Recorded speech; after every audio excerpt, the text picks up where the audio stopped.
Hello there. Hello. Probably a shorter stream today. I just wanted to talk about the Watch Mojo stuff because I think I briefly saw what happened and then I blocked it out of my brain. So I don't actually really remember. I don't remember anything that happened. If I ever did actually see anything, but I don't know. I know it was a thing. I know it was a thing. People were talking about Watch Mojo crashing out. I am going to find out today. Did Watch Mojo actually crash out or not? I used to watch Mojo a fuck ton. Back when top 10 lists dominated the internet. Watch Mojo was Watch Mojo uploaded probably the best top 10 lists. As long as you didn't know what the topic was about. As long as you didn't know what the topic was about, Watch Mojo had the best lists. I found out about so much random crap through Watch Mojo. Because they would cover stuff that I wasn't interested in. So I'd watch the Watch Mojo list and I'd be like, oh my God. That's crazy. I can't believe Taylor Swift has dated 10 people. Wow.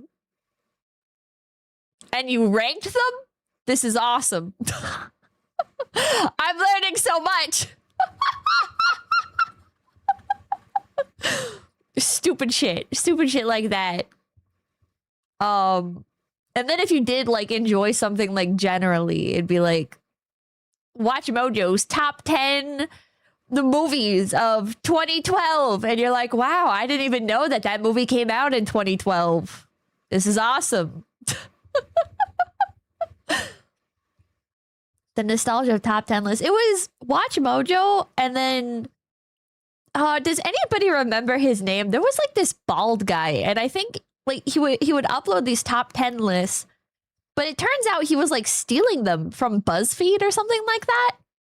Or not BuzzFeed, it was some other website. He was stealing them from some other website. I'm for Team of the $2. What happened to Miss Mojo? Yeah, Miss Mojo is the name of one of the characters on here, I think, if I remember correctly. Dolan? Danger Dolan? Matthew Santoro! Matthew Santoro! Oh my God. Matthew Santoro. Matthew Santoro. Do you guys remember this dude? Well, he still uploads. I thought he disappeared. He got accused of hitting his wife or something like that, or his girlfriend, and then he uploaded an apology video crying about it. And I remember, look at this, 5.88 million subs. I bet that was all from when he was doing the top 10 lists. I forgot about him. Yeah. I think I found out about him from...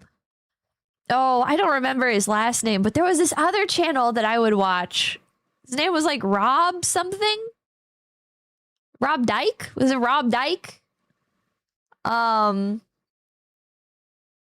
he would do top 10 horror lists. It was there was a lot of these. There was a lot of these. And then Rob turned out to be annoying. And I was like, I'd rather watch the wife abuser. Oh my God, wait, it autofills. Rob Gavigan? Didn't he have a different name? Am I crazy?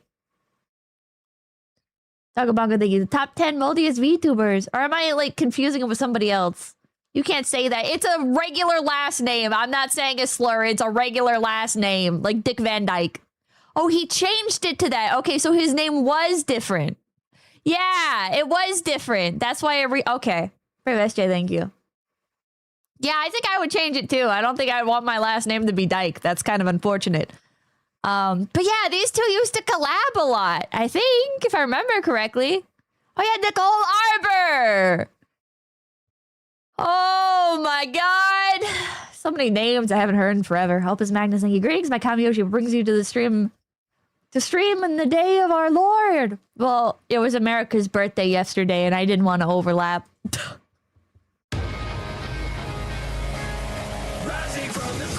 What is this? somebody made like an AMV of their friendship. Big Bad Beer, thank you. Top 10 Phase Connect Foot Fix. Day Racing, thank you. My birthday morning. Happy birthday. I came to watch it today too because I don't have anything to do except driving. Oh, well, hell yeah. Driving's fun. Happy birthday. Happy birthday to you. Happy birthday to you. Happy birthday to my racing. Happy birthday to you. Barcode, thank you for 10,000 ones. Gonkin Gouda, no. This is 8 years ago. This is 8 years ago. Yeah, he would upload these lists. In the I used to United watch States these. alone, hundreds of thousands of people are reported missing each year. Many... I forget what exactly made me stop watching him. I think he started getting like annoying and political in his stuff. I think this was like right before some people learned like, oh yeah, I can, if I get political, like that'll, like that's like the in thing to do right now. And it's like, it's one of those things where it's like, even if I agree with you, I don't want to fucking hear about it, bro. Shut the hell up. Like Philip DeFranco. Philip DeFranco started doing that as well. It's like, even when I agreed with Philip, it's like, bro, come on. Can you just like talk about the thing that you're gonna talk about, bro? Why are you like, why? Why are you going off onto this big tangent? Shut up, man. Mildly OCD, thank you. If it was your last name, it would be accurate, bro. Paper guy, thank you. Bring back the intro screen for at least a minute because YouTube sucks. I hate missing. People laughing. I'm just thinking about it. Okay. John, aka Proto, can't believe I subbed for a year. Here's so many more. Well, hell yeah. Just give me the news. Return home safely, but there are others who seem to vanish into thin air under extreme frustration. Zeb called off their plans for the night and drove away. Don't you get sunburned on your ears with that hat? No. 2 days later, someone called in sick to Zeb's shift at work, but it wasn't Zeb. Ah! All right, thank you, dude. 2014 to 2016 YouTube drama was something else. FujiTube and Leafy and Pyrocynical was a crazy time. Yeah. Yeah. Pyrocynical seems like the only one who got out, like, unscathed from all that, I guess. Like, Pyrocynical, as much as we meme on him here, Pyrocynical seems to, like, be pretty well adjusted and have taken everything on the chin. I saw one of his videos, I don't remember what it was about, a few days ago, and he's got, like a one of the things about Pyrocynical that, like, people were blasting him for was people found, like, his DeviantArt account or whatever, where he was, like, drawing or liking or commissioning or something, like, inflation art of his persona. But he was, like, shitting on people for being cringe. Like, he used to be like, Leafy is here. He used to be like, Leafy is here, and he would, like, go on and shit on people and be like, look at how cringe and retarded this guy is. Oh my god, look at how cringe and retarded. And then people found his DeviantArt account.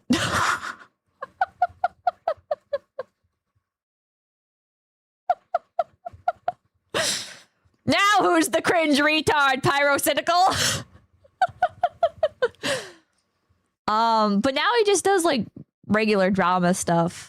Not as much like the meme Leafy is here, like, roasting content. Tom, thank you. Top 10 times Fishman had a heart attack because the talent saying something. Get by on stream. Number 3 will surprise you. Pyrocynical had to avoid cancellation by admitting to commissioning inflation art.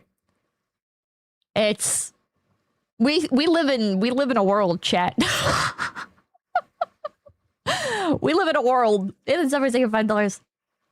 Do you think someone has made spreadsheet with all your viewers' birthdays and maybe goes through old VODs to track consistency? Probably not. No.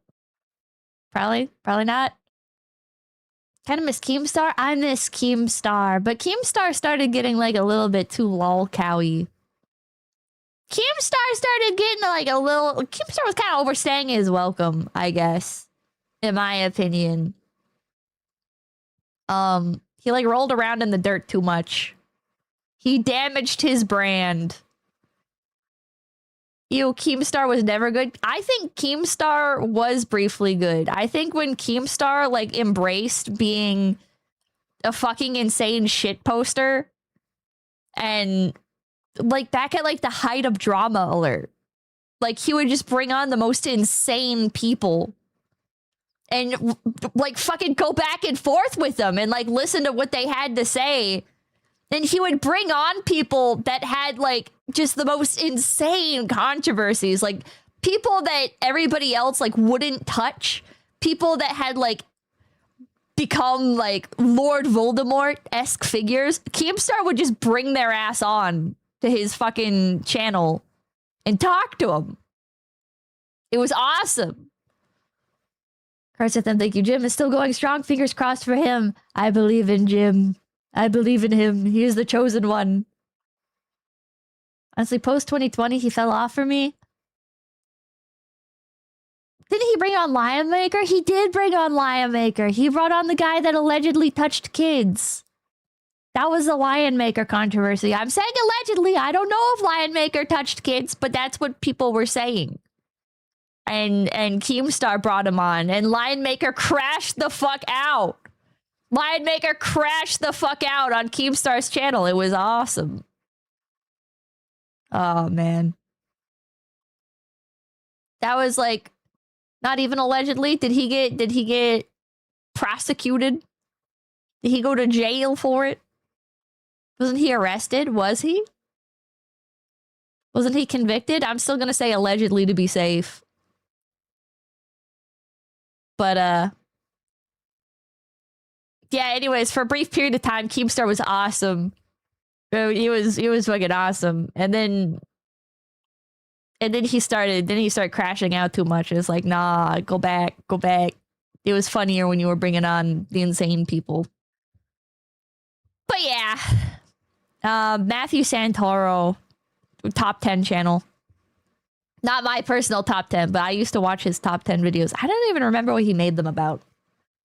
Rob did like the scary ones, and I remember I would like scare myself watching them. I'm not built for true crime. But Watch Mojo is like another one of these channels. And Phase Connect actually collabed. Hi guys, it's Ashley here with Watch Mojo, and today we're going to be counting down our picks for the top 10 anime scenes that are probably illegal. Scooby the Yufiba, did you know that you're clipped in the DSP documentary by June the King? Why? Why am I in the DSP documentary? I do like June the King though. He makes great stuff. But why am I in the documentary? I haven't even really interacted with DSP.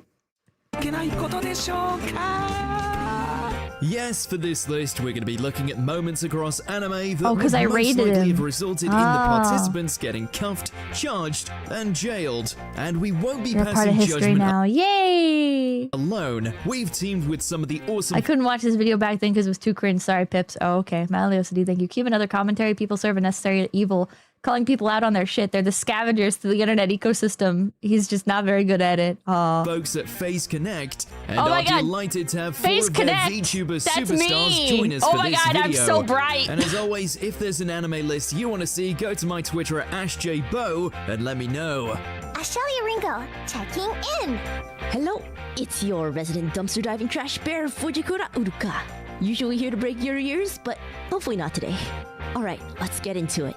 Yo, nice to meet you. Nice to meet you. It's Tenma Maemi. Now, let's see. What do we have here? No, I hate that one. Even with the threats of a serial killer, televisions that open portals to other worlds, and all the other craziness that the investigation seems This is The awesome. Infinity.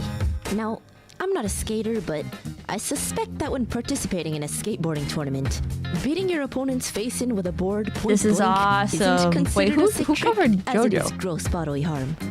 JoJo's Bizarre Adventure, taking a gander at a mature, beautiful woman while she's naked. Is this number one? Why are you wasting alcohol like that? Unbelievable. What anime is that? Number 2. Anyways. Yeah, look at this. I got pinned by Watch Mojo. Not to brag or anything, but I got pinned by Watch Mojo. Did you guys have to write the script for this? I'm probably allowed to say by now, right? No, we didn't write the script. I don't think. I don't think so. I'm pretty sure they gave us a script. There was no script. I think there was a script. Because I had no idea. Like, I've never seen this. The Utatane deities know only peace. This is a tricky one. Not because of the content. Zena, thank you. Man, what happened to your guys' voices? Years of fucking yelling and talking and streaming, man. Slime Maverick, thank you. Pippa! Tip, hope your 4th was fun. Thank you. Thank you. Holy shit, your old voice. Who the fuck is that? That's Pipkin? Pippa. You had the chills narration. Yeah, I did that on purpose. I thought I was being really funny, but I don't think anybody... realized it was intentional, so I just ended up looking like a fucking idiot. Theo, thank you. This video belongs in the museum somewhere. I hope there's an archive of it. But, you should make top 10 videos where you talk like that. Number 15. Or here's the top 15 VTubers who have graduated. Number 15. Pipkin Pippa after the end of this video.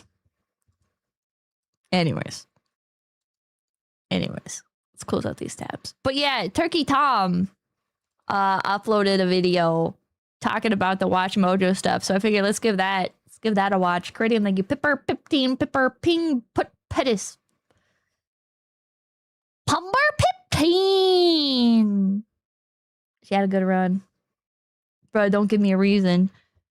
Here's my 13 reasons why. 250 million views every month to barely scraping together 5,000 on a day-old video. Watch Mojo has officially lost its place as YouTube royalty. To many, they've always represented the worst aspects of corporate content, passionlessly pumping out video after video regardless of quality. Today we're counting down our picks for the best comedic highlights of Speed's career.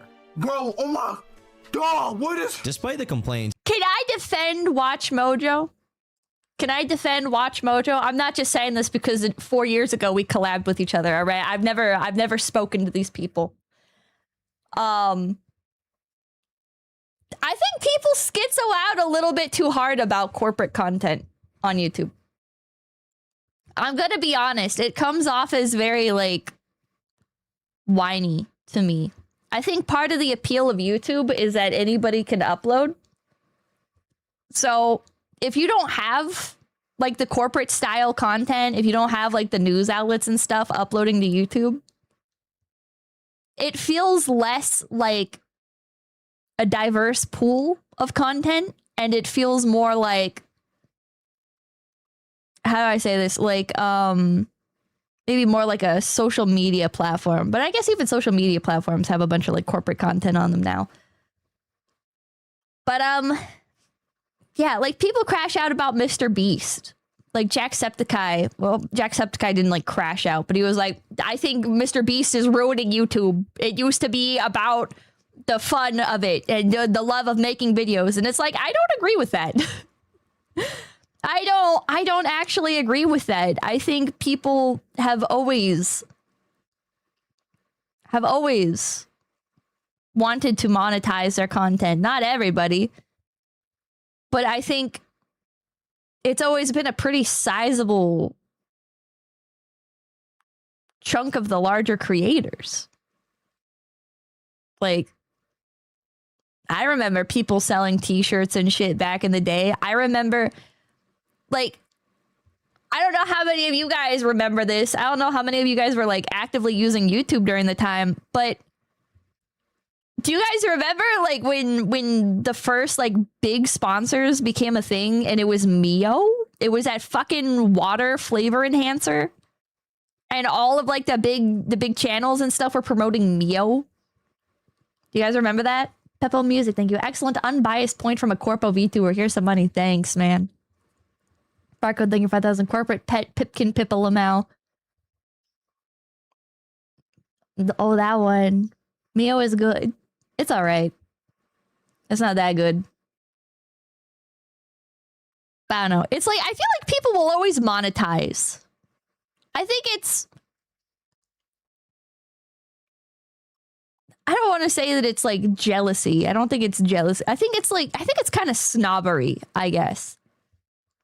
I think to me it looks a little bit like snobbery. I don't personally care if you dislike Watch Mojo or Mr. Beast.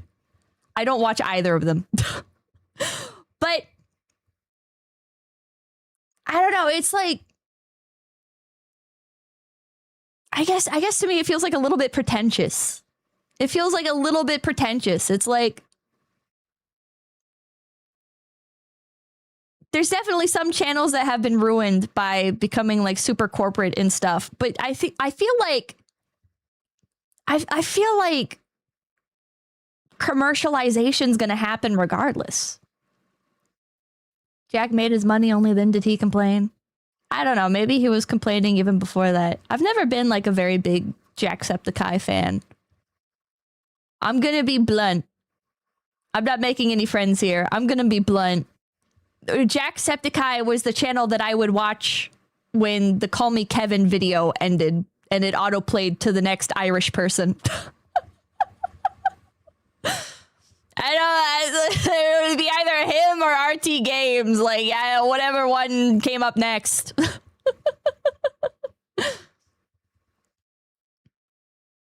But the cartoon, thank you. Cartoon Fox says thank you. Commercialized versus private equity funded, big difference.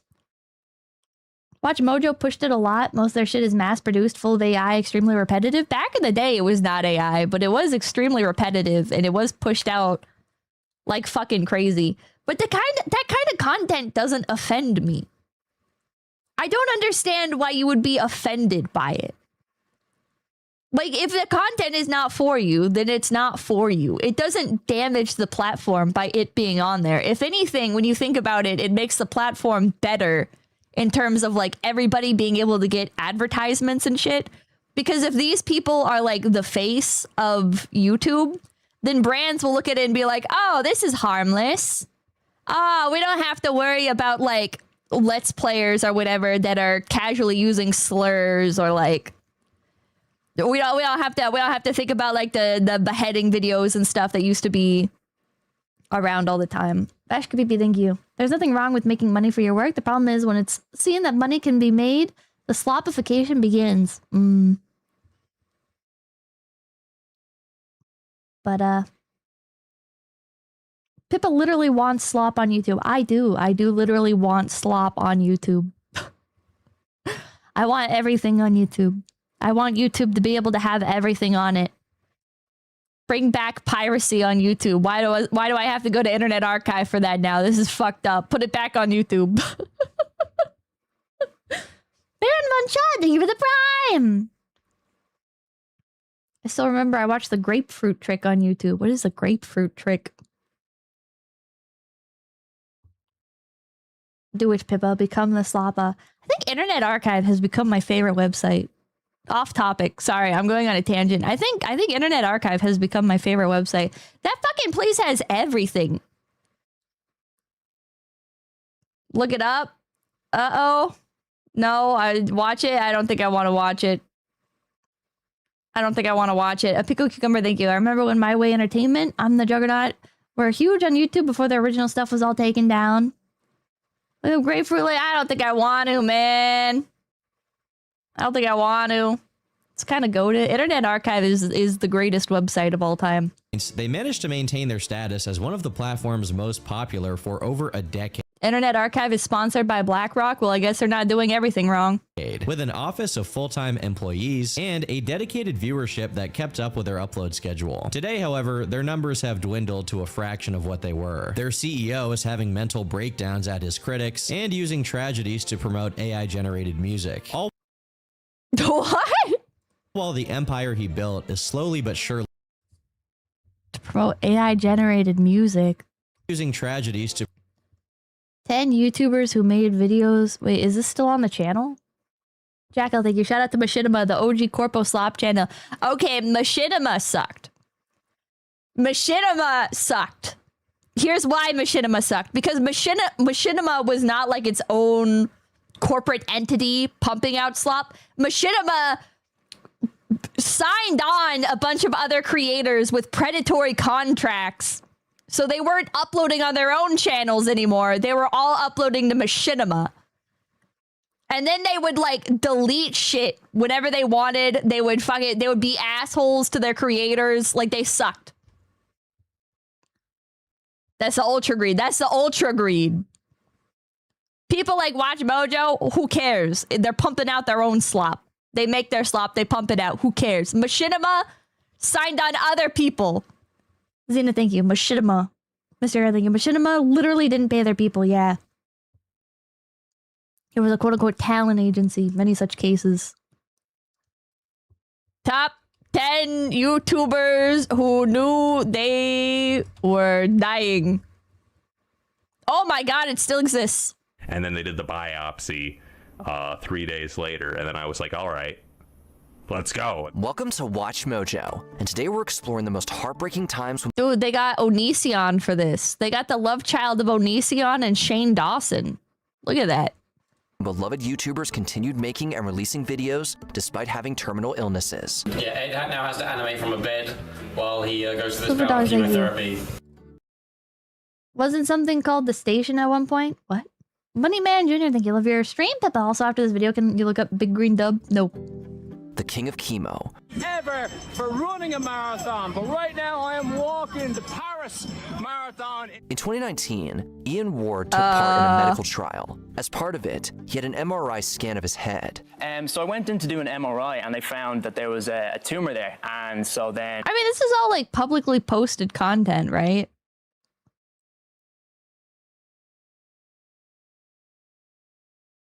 Ranking people's deaths is crazy. Wait, is it actually? They called me up and they were like, you've got to get... Right now Wait. I am... The king of chemo. Ever for running a marathon, but right now I am they're not ranked, they're just listed. Marathon. In 2019, Ian Ward took part in a medical trial. As part of it, he had If they were ranked, this would be fucked up. If they were ranked, this would be fucked up. But they're not ranked, it's just lists. It is fucked up though if they're like advertising shit at the end of this. Like that's a little bit tasteless. That's funny. Thank you. Slop channels and normal YouTube don't have a symbiotic relationship. The 5-minute crafts channels have made a lot of people a lot of money. Oh, and normal have a symbiotic relationship. I think so. Yeah, it's just 10, not top 10. Passed away. Hi, I'm Technoblade's dad. His legacy. Did they like cut out the AI music part?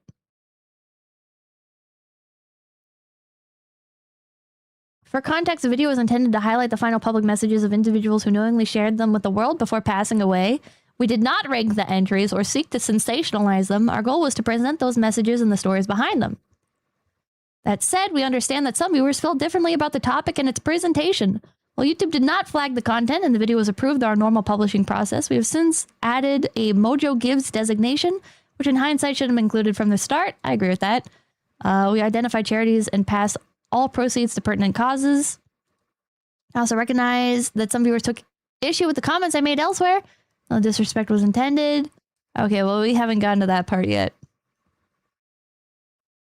To promote AI-generated music, all while the empire he built is slowly but surely losing relevance. To really understand Watch Mojo and the controversy it's facing today, you have to understand its founder, 𝐏𝐿𝐴. And I'm not saying this in the "here's 20 minutes That's of a fluff crazy before name. we get into the real video" sort of way. This guy and his mindset is actually behind all of their recent What controversy. ethnicity is that? 𝐏𝐿𝐴 is a Canadian businessman who culture. worked in a finance role at an Whatever. old search engine, and Where is that from? Etymologically, what is that from? is the head of ad sales at Ask Men. But by age 27, he was looking to start a venture of his own, specifically one centered around emerging web technology. Everyone Canadian? knew that user-generated content was the future, and that included Ash. So he launched WatchMojo.com, described at the time as internet TV like you've never seen. Even this early on, you can see how growth-oriented he was, describing videos he hadn't even made yet as insightful, irreverent, and intelligent short film assets that cater to the burgeoning internet video market. But I mean, they don't make you more intelligent, but it was intelligent how they cashed in on a winning formula. and made the presentation really good and were able to pump out so many of them. At this point, he didn't really know what supply he would intelligent from a actually money be creating. perspective. All he knew was the demand. When people would ask me, where do you want this company to go? I'd say, look, I'd like it to be the next Just for Laughs, Cirque du Soleil, Vice Media, and others in the media. Aren't all three of these dead? Jackson, thank you. Top 10 channels. Number 1, Watch Mojo. The entertainment industry. Given that all three of the brands he names here are completely different, it's obvious Ash didn't really care what it was he was making, just that it succeeded. So the early years of Watch Mojo were he and his employees throwing everything at the wall. Oh, Cirque still exists? Okay. Don't know what jeans to wear? They got that. Want to hear Ash talk about the Mini Cooper? Welcome to WatchMojo.com. When the Mini was launched in North America, driving was changed forever. They got that. They got the top 5 spots in Houston. They got this guy playing guitar. An interview with Pierce the Veil. And who could forget? This is very Vice Media coded. Barack Obama. I've always wondered who this guy is, and hey, now there's a video. Thank God. From what I can tell, Ash was sending his employees across Canada and the United States to film literally anything that might be of interest. This is exactly how Vice Media started. Many of these early Watch Mojo videos fall more into the category of entertainment news than anything else. Almost like MTV or VH1. Except they're not throwing a bunch of parties. What the hell? You're missing out on the best part. Arkeem, thank you. Anyone remember the old YouTube gamer food ads? What the fuck? No, I don't remember that. Fastest growing action sport. Sadly for them at the time, a vast majority of these videos were quickly forgotten about, some failing to even crack 1,000 views. They did see one video hit it big early on though. Guide to Belly Dancing Part 1 got 1.5 million views. If you check the comments, it's pretty clear why anyone cared about this, and its success would be a foreboding sign of what was to come. Meanwhile, Have a Very Jewish Christmas only got 1,000 views. Oh no. What do you suggest? This Christmas, give the gift of Judaism.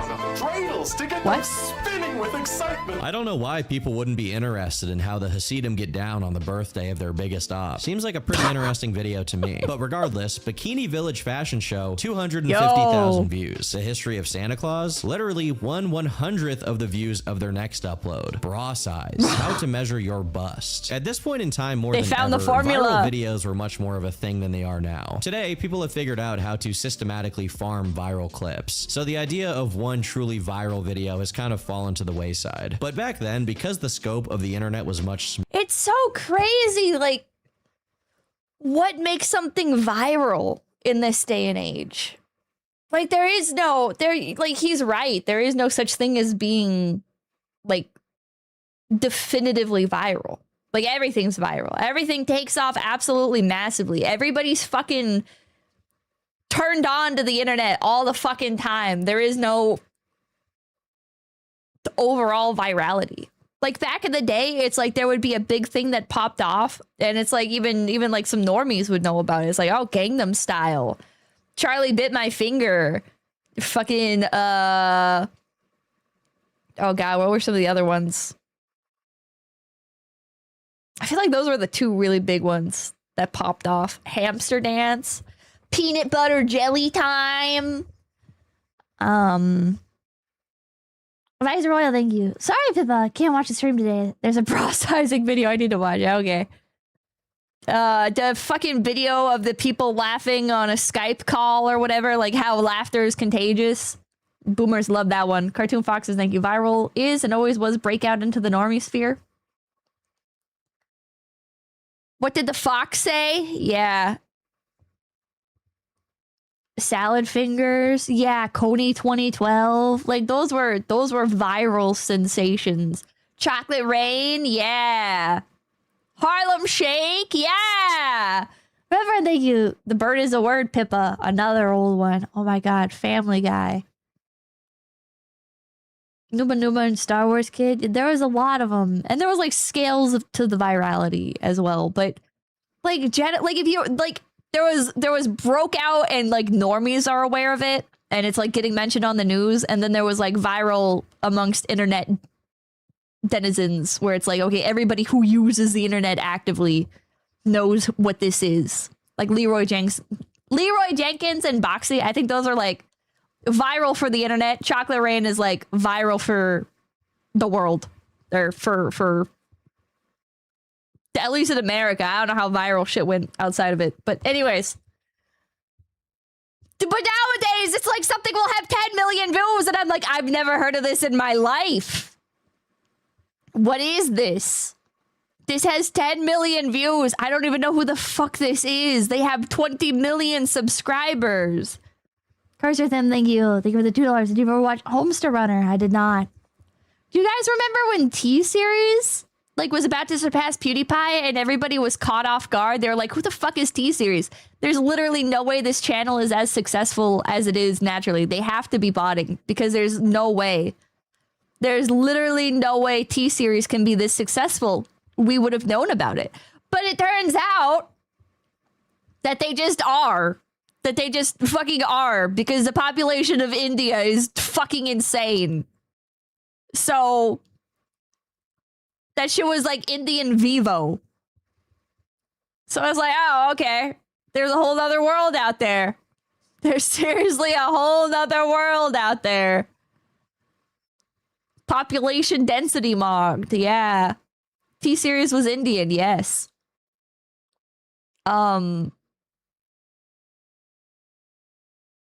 Yeah, so it's just... That's how I feel about everything now. But I can't even be like, the country of India. I'm just like, I'll see something on my timeline that has 10 million views and I'm like, what the fuck is Love and Deep Space? What is this game with clowns? These are video games. I should know these. I'm aware of Love and Deep Space. I've never played it, but I like the Valko drama. I'm just looking at that and I'm like, holy shit. Like like, I know what Love and Deep Space is. Vaguely. It's the one that went viral for the period tracker. But then people are posting about how it's like #1 on the App Store. And I'm like, what? What do you mean Genshin Impact's not #1 on the App Store anymore? What are you talking about? What do you mean it hasn't been #1 for like 4 years?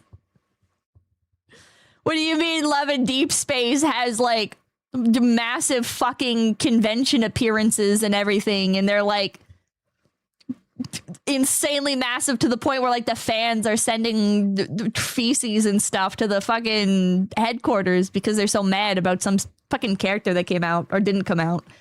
Oshi Clips, thank you. Hi, Pippa. Just came back from Anime Expo. I bought your Oshi Push starter pack. Can't wait to learn how to play. Also, nice sun hat. Thank you, thank you, thank you. #1 Floyd game. It's like that's a video game. I should know about that. I should know about popular video games, man. I should know about like I should be aware of things in my sphere that are popular. I should be aware of like big streamers that pop off. But there's big streamers that pop off and I'm like, who the fuck is that? What do you mean this person is like #1 in viewership for like this specific category or whatever? They have like fucking 40,000 viewers. I've never heard of this person in my life. Who the fuck are you? Who are you? Why? What's the profit in knowing about garbage? It's not about profit. It's how do you not see the point that I'm making? The point that I'm making is the internet has become so wide and disconnected that something can pop off in virality even within the sphere of your interests, and you can just have no idea about it at times because the spheres have grown so large. Before it's like Leroy Jenkins popped off, that was like a fucking massive thing. That was massive. Right? If you played any video game, you knew Leroy Jenkins. Nowadays, if fucking Leroy Jenkins went viral, you'd be like, oh yeah, I play World of Warcraft, so I know about it, but I played fucking 𝐼𝐸, so I don't know about it. And that's just like how it exists now. And you're like, what the fuck? What the hell? Master, thank you. Meanwhile, those same crazy Love and Deep Space fans are getting Snowbreak shut down, so I censored. Are they? I don't want to point fingers. I don't want to point fingers. Didn't get nearly that much traction. Didn't get nearly that much traction in containment breaking for some reason. I feel like the Snowbreak stuff popped off a lot. I don't know how extensively it broke containment, but Snowbreak has already been within like my sphere, so I'm not an active Snowbreak player, but I do enjoy the game and retweet the art when I see it, so it came up on my feed very naturally. I don't know how far it spread. I'm not thinking the last thing was getting so crazy it took the Chinese government stepping in. I don't know if Snowbreak got that big. I don't know if the controversy got that big. There's Von Leo, thank you. It isn't even just internet stuff. Things have become niche in virtually every field. You used to not be able to escape popular music, for instance. Yeah, I don't know what Bad Bunny sounds like, but he's like the biggest guy right now. I don't think I've ever heard a Bad Bunny song. I thought it was a chick, but then people were talking about him playing at the Super Bowl or whatever, and I'm like, oh, that's not a chick. I think I was confusing him for Bad Baby. Bad Baby is a girl, I think. It's like, I bet if we go to like, hold on. Billboard Top 100. It used to be like if a song is on the Billboard Top 100, like you can't escape it. You can't escape it. Choosing Texas by Ella Langley.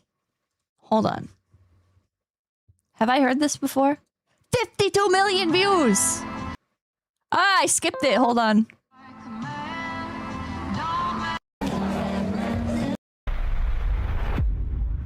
Is this country music? I listen to country music on the radio when I drive. Okay, yeah, I've heard this. Yeah, I've heard this. I didn't know that it was so popular. Be her Ella Langley. Who the fuck is Ella Langley, though? I mean, I guess she made that song, but she's like really popular right now.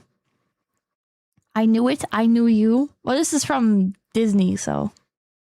Okay, what's this one? Stupid Song from Olivia Rodrigo. You've never heard it? Well, if you listen to country music, it'll play nonstop. Like if you listen to your local country station, that'll come on pretty often. All the girls at this party are so cool. Someone could ever say I'm a heart made of wax and a meal. I'm sleeping in the dress. I've never heard this. You're my Yoshi, thank you. Radio? Do you not listen to the radio when you drive? But I don't have a local country station. What do you mean you don't have a local country station? Are you not American? I've never heard this. Yeah, I've never heard this either. 14 million views. 14 million views. What's this one?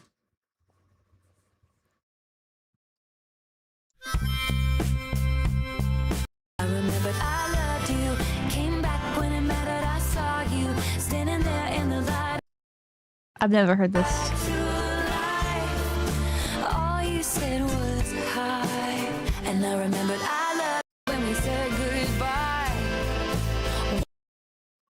Can I? This isn't going to be controversial with you guys. I don't like Taylor Swift. I like some of Taylor Swift's songs as like like that's fun. That's fun. But like, am I crazy or is she like insanely popular and her music is just like I like the one Shake It Off. There's a bunch of good like MMD dances and stuff for that one. That one's fun.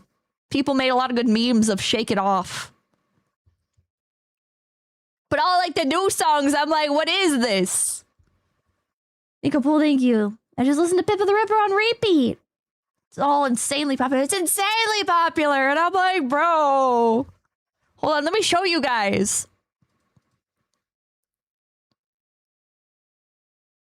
Hold on. Wait, why? I instinctively go to the live tab.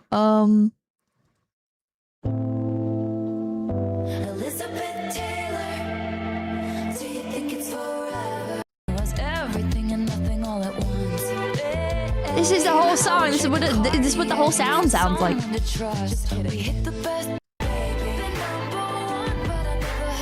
Why?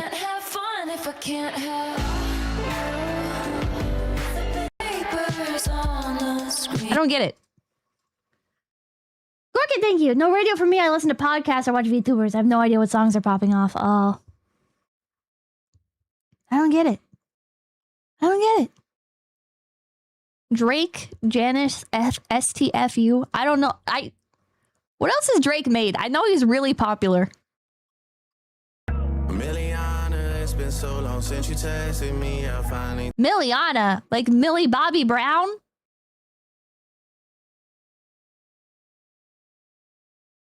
Wait a minute.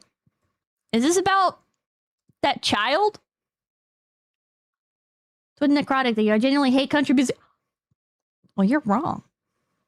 Jack, I think you. Taylor Swift is the final boss of white girl music. I'm not immune to enjoying the white girl music, but I don't understand like really sad white girl music. Natalie OCD, thank you. Taylor Swift is popular for women who have no internal monologue. What? I don't claim her. Cannot perceive breakfast and cannot rotate an apple. Also Southeast Asian for some reason. Unironically, yes. Took a break and now I feel like I'm on ecstasy. You said with my baby, call my phone and say you need. You only come home to pose and pop up a what the hell? Forgot how your deal. Damn, against your will. How many new names do you got on your will? Ah! Super Young, thank you. Do not use Spotify when driving like ever. Sometimes I do. Sometimes I'll use Spotify. But if I'm using Spotify, I have to worry about, like, it working, I guess. If I just put on the radio, like, it's simple. I turn on the radio and I turn it up and it plays the country music and I don't have to think anymore. But with Spotify, it's like, I gotta choose a playlist.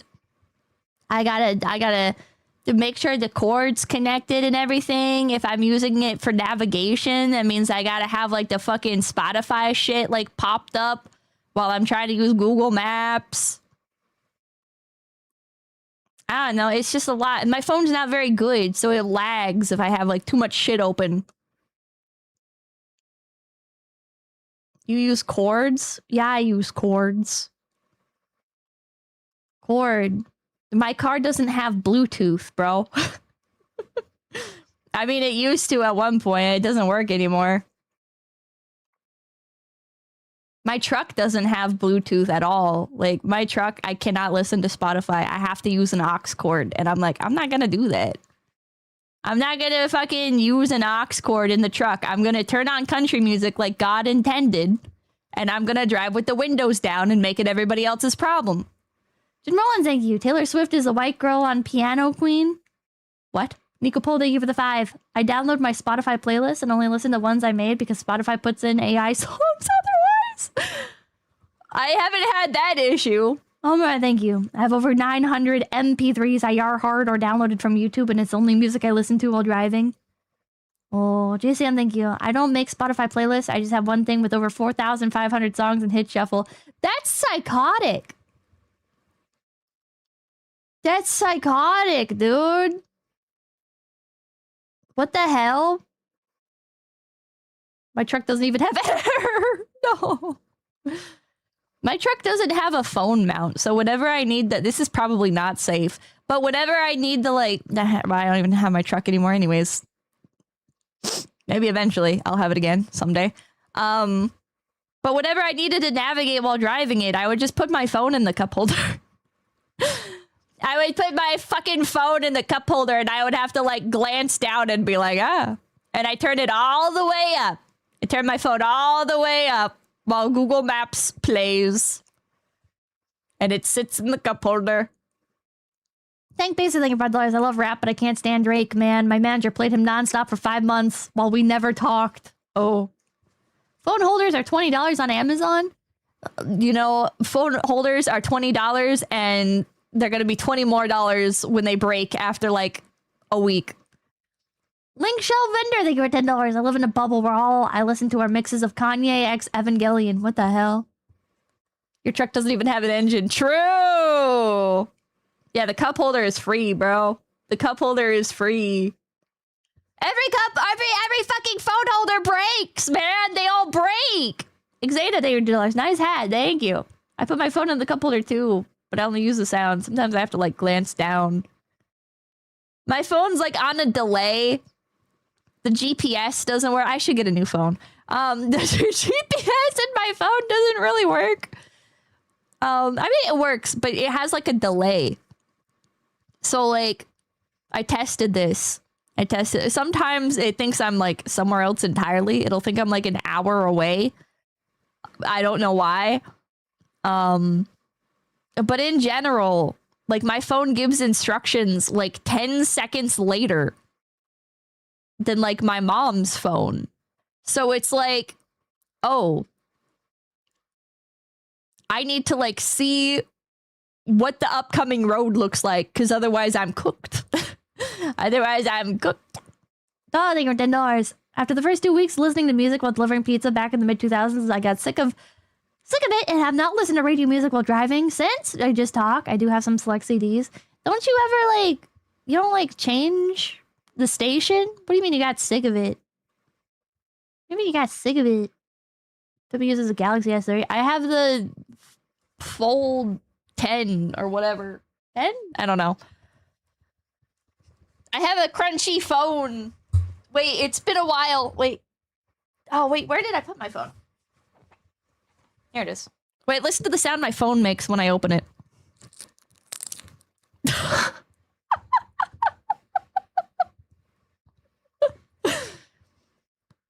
You guys like the sound of my phone?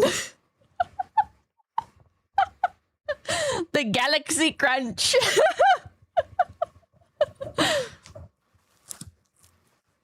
Oh, it's not doing it now. But yeah. The front screen doesn't work, so I have to keep my phone open like a jackass. Faisal, thank you. I can only palette Taylor Swift songs and postmodern jukebox version. That don't sound good. The things that phone has witnessed. Are you biting the power button? No. Oh my god, just get an iPhone. No. If I went to Japan more, or if I lived in Japan, I would get an iPhone. Sarah, thank you. I just listened to my local NPR station because I hate myself. What the hell? Croydcast, I can get a new phone already, crazy person. But then I have to move everything off of it. Evelyn Graham, thank you for $5. New phone won't help. My phone is brand new and constantly tells me I'm in Minnesota. I'm on the border of Montana. What the fuck? Why does this happen? Sabrian, thank you. But we know you make enough to not have to be a poor person that duct tapes their shoes together and use flip phones made before 1990 upgrades. But I have to do it. But then I have to do it. I'd have to, first of all, I have to pick out a new phone. And I have to move all the old shit off onto the new phone. I got a new iPhone because a salesperson came to my house and talked me into it. That would probably happen to me. In Summers, thank you. Pippa taking a bite out of fried duck. No! Scraps underscore thank you for $. I just put all my songs into liked, but listen to song/album radios for certain vibes or to discover new ones. My playlists are mainly nostalgia slop. Get a Nokia. I should get like... a shitty phone. I should get like a cheap, shitty phone. And then that'll...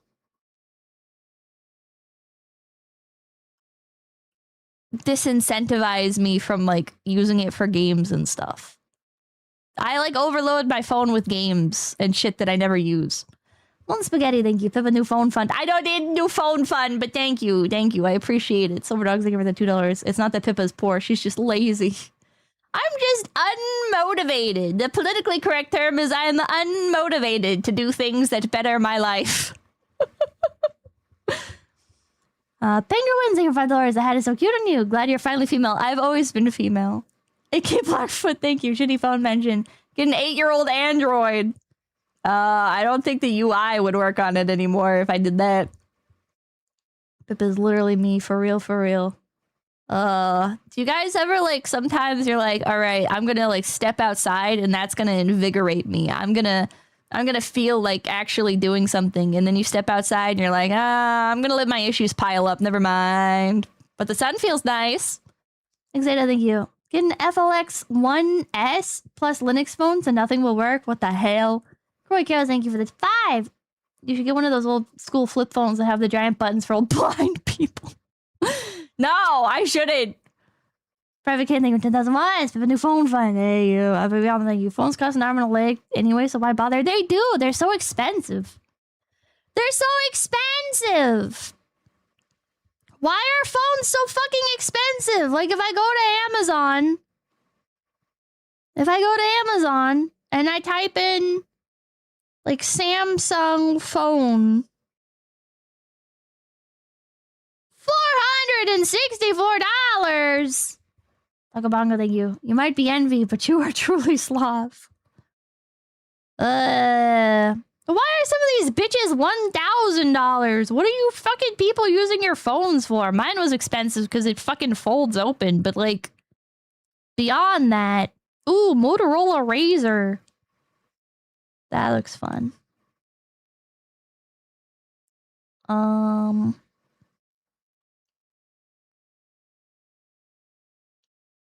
What's like a good shitty phone? I don't care about the camera. I don't care about big storage space. You know what I use for taking photos?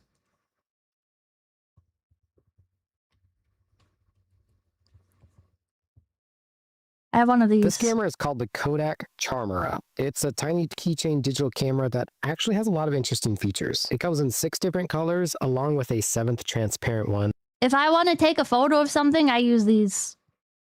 I don't know why I say these, like I have multiple. I only have one. And it is sold in blind boxes for about $30 a piece. I paid $180 for all 6 of these. That's the range. I have this exact one. This little viewfinder here is just a... This is how I take photos if I want to actually take a photo. Most of the time, if I'm taking a photo, it's because I need to take a photo for something. But if I actually like want to just take a photo, I use this. It's way more fun than using a phone camera. 𝐿𝐴𝐻𝐿, thank you. Moto G Play is decent. 𝐿100 thank you. Good shitty phones would be Motorola's. I should get a Motorola. How good is the photo? Shit. But it's fun. Jen Rollins, thank you. I haven't set up a new phone that I had for 3 years. What do you use for VTubing? iPhone something? I don't know which one it is.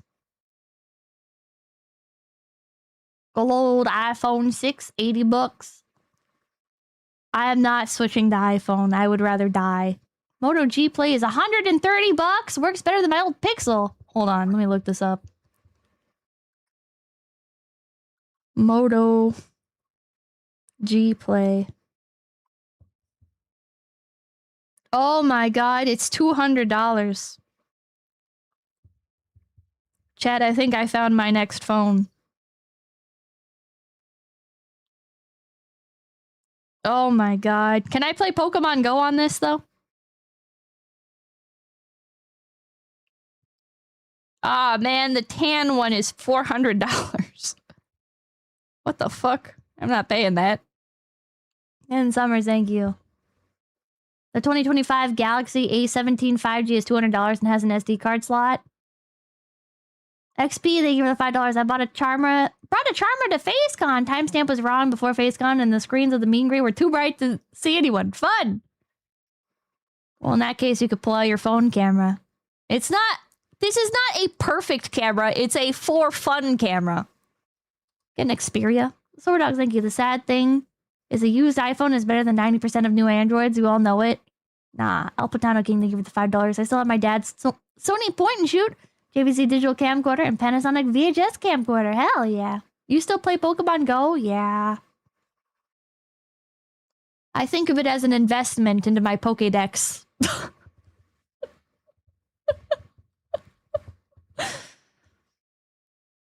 It's the only way to get some legendaries, man. The mythicals. What? There's like some Pokemon that are like impossible to get like in the mainline games. They're much easier to get in Pokemon Go. Also, shinies from Pokemon Go are worth a lot more than shinies from other games because you can't cheat them as easily. Apache, thank you. Look up the Cat S22 Flip. Pretty sure it can run Pokemon Go and it's less than 200 bucks. Ooh. Cat S22 Flip. What the fuck? Oh, something else came up, I think. Yeah, some other brand came up. Varna, which is like a flip phone. Where do you get the cat? Oh, wait, no. Are these? Wait, S22? These are like a regular flip phone. What? Cat S22. Like with buttons. Flip phone with buttons. How do I play Pokemon Go on this?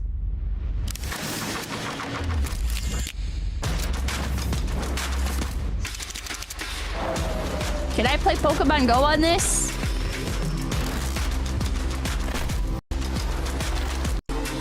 I don't care about workmen. I want to see the phone. Look at the Cat S22 Flip. This is a flip phone device, very responsive. So I like the overall. The screen is so small. And of course, if you need those smart features, it has a touchscreen for it. But we'll get to that in just a second. Now, this device excites me a lot because it's based in the United States. So it's for the.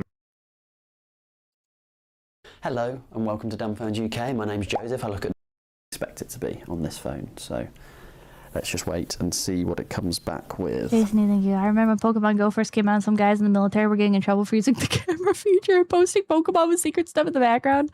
Plus, thank you. My insulin pump is only compatible with like 3 brands of phone. It sucks to suck sometimes. Right, ooh, so we what the hell? should be getting into the game in a sec, so let's see how this phone handles. Because literally, do you have games on your phone? You can see how games on your very phone? well. This is running Android Go. We need to remember, not Android 13.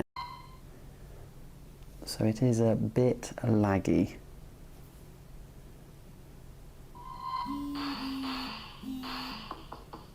There we go. Yeah, I don't think so, chat. Okay, we can zoom in, we can zoom out. I don't think so. If it could run the game better, I would get this. As expected. I think it's like, what about Flip Phone Japan? What is Flip Phone Japan? What do they got in Japan? I don't know much about the game, so I'd like to see my Pokedex of the Pokemon that I've caught. I need to be able to play Pokemon Go and transfer to bank. Or it's called Home now, but Home. Uruka, thank you. Ah, my Brave browser update button is still only green, you slacker. What? What? King Elcidian, thank you. Get the Moto G Power 2025. It's just as good as the new one, but has wireless charging as well. MagSafe stuff works with it, and it's fast enough. Can you play Pokemon Go on it? Update your Brave. Nah. Nah. Moto G Power 2025 Pokemon Go. I feel like a mom. Can I play Pokemon Go on this phone? No, I don't want it. I don't care about reviews. Show me playing Pokemon Go on it. If they were to put this phone at about the $229 range, $219, you know, under like well under $300, then I would say yeah, go ahead and pick it up. But because it's at that $300 range, I just don't think it's worth it. Like a nephew or niece. How similar are you to your mother, Pippa? Pretty similar in that we both play Pokemon Go.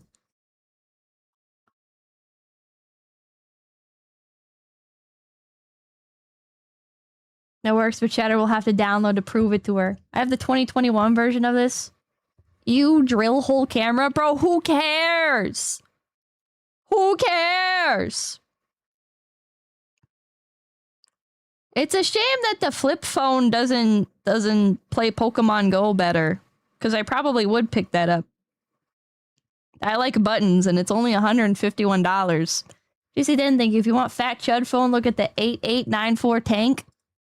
8894. We got so off the rails from Watch Mojo. Whoa! What's up, guys?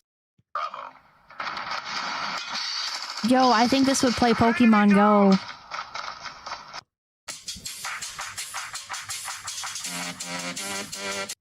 And it's basically going to blow any remainder water or dust out. And then you've got a warning siren, which I'm going to very cautiously test. Wow. So I don't have that on full volume. Why does this exist? Sleeping in the other room. But you have a loud police siren as well built into this phone. And let me just quickly show you guys what the fuck phone is dialer, this? show you what that looks 2 like. 2-hour battery? So basic Android 13 stock-like experience. That's what the dialer looks like. If we go back, quickly show you guys the messaging app. I think this is a little bit impractical. It's for workers. How much? I don't know. This seems impractical. To make your pocket look full. So you can reach for your phone and the police officer will think you're pulling out a gun.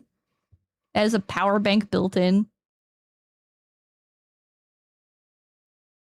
I'm gonna check Amazon. 8849 Tank 4 Pro. This thing is $400? That's too much for a phone. Faisal, thank you for the 50,000 IDRs. Red Magic 11 Pro phone is the first gaming phone with water cooling. Bro, I'll bust that. I'll break that fucking thing. I'm not paying $400. You see, then the 3-day battery, by the way, I might pay $400. 3-day battery life? Is that true? Wait, hold on. Tank Pro. Tank 2 Pro. Smart projector? What's up, guys? Today I bring you a head-to-head comparison between two projector smartphones by the same company. What the fuck? So we have the 8849 Tank 2 versus the What the fuck is this phone? Tank 3 Pro. That's something you pay $400 isn't too bad for a new phone. Look up the price of the new Samsung or Razer. Roll the No, intro. because they're like $1,000-something. It's too much money. Other is a 480p any focusing, so it's basically always in focus. The DLP projector has a focus adjustment 20p. What so the does that hell? mean the 720p will look better? Well, in this case, not exactly. And one of the reasons Then is why the does brightness. this function The exist? Tank 2 features a 40 ANSI lumens of brightness versus 100 ANSI lumens of. Okay, so I have them quite close together, so both images are overlapping. I'm going to separate them now. Let me focus. What? The Tank 3. Why does this have a projector on it? There we are. So both phones side by side at their home screens. And that is what we can see on the screen right now. But Screens what are is the mirrored. practical use? So on the left, that is application the Tank of 2, this? and on the right, that is the Tank 3 Pro. Watching So you movies can while already see camping? the difference. I'll go close just to show you. So you can see that the 720p projector is blurry. You can see it's blurry. The text is not that readable. And if you look on the other side, the 480p projector, the text is actually more readable. Maybe maybe this one needs to be further away. Maybe it needs to be further away. Projector doesn't have any focus. It's automatic focus. So you are already seeing the difference. All right, so what I'm going to do now is I'm going to bring this, I'm going to pick up the 720p board projector, meetings? the Tank 2, and I'm going to go closer to the screen to see if it improves Oh yeah, he's the adjusting it. detailing of the text. So I'm going closer, and as I go closer, I'll actually walk closer. What is this It's not weird making any effect? difference. Even going really small. And this is where things get tricky, because I haven't got enough space on that wall to show you both. So that's already surprising results. I'm actually going to play. What is going on with phones nowadays? Cartoon Fox is thinking about those. Look at 𝐒𝐿. I bought their phones in bulk for work applications, and they're weirdly cheap. Thank you. Projecting my doom scroll for everyone to see. What this the video hell? So we can see the You get a difference in real Bluetooth keyboard, time. mouse, and turn it into a So laptop. before I play back the video, let's switch the light on. Let's. Have you guys ever tried using Google Doc on your phone with a wireless keyboard? That shit sucks. That shit actually fucking sucks. I don't know who was in charge of adapting Google Docs for mobile, but it is quite possibly one of like the worst ports of anything I have ever seen. It works fine? No, it does not. No, it does not. You can't even use tabs. You can use them if they already exist. You can't make more tabs. It's fucking garbage. It's ass. It does. Google Slides is even worse. I've never even tried The tablet version is different, is it? The version on mobile is fucking terrible. Like for phones, it's fucking terrible. I just use it as a notepad. Requires keyboard. Yes. I mentioned using a keyboard. Boomkage, thank you. Headline, new phone brand offers exciting new way to annoy strangers. Woo! It's like extremely dumbed down. It is. It's missing a lot of features. I can't remember off the top of my head everything that it's missing, but I do know it's missing a fuck ton of features, and it sucks. It sucks. It's not fun. I don't like it. But these tank phones are actually kind of interesting. Not gonna lie. These I might look into these tank phones a bit more. Just Wolfwood, thank you for the gift. BP Blake J, thank you. Blake Jewel, thank you for the $5. It's the first time chatter been getting into your stuff lately. I kind of relate to you. Keep up the good work and funny screaming. Also, I love the opossum. Thank you. Thank you. Thank you. Thank you. There is a tab. There's a bar right above your keyboard. It has a button for tabs.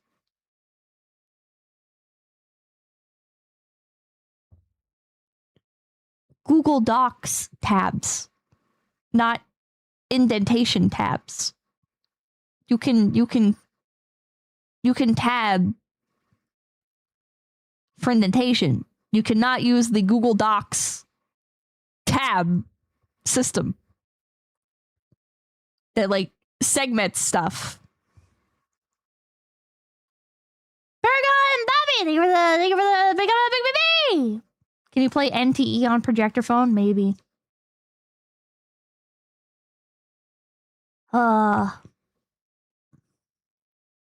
Use the icon. What are you talking about? Pippa, are you doing Google Docs on phone because you have no other choice, or you just don't want to connect it with a laptop? Because no other choice. Sometimes you can't bring a laptop around with you, but there's stuff you need to write.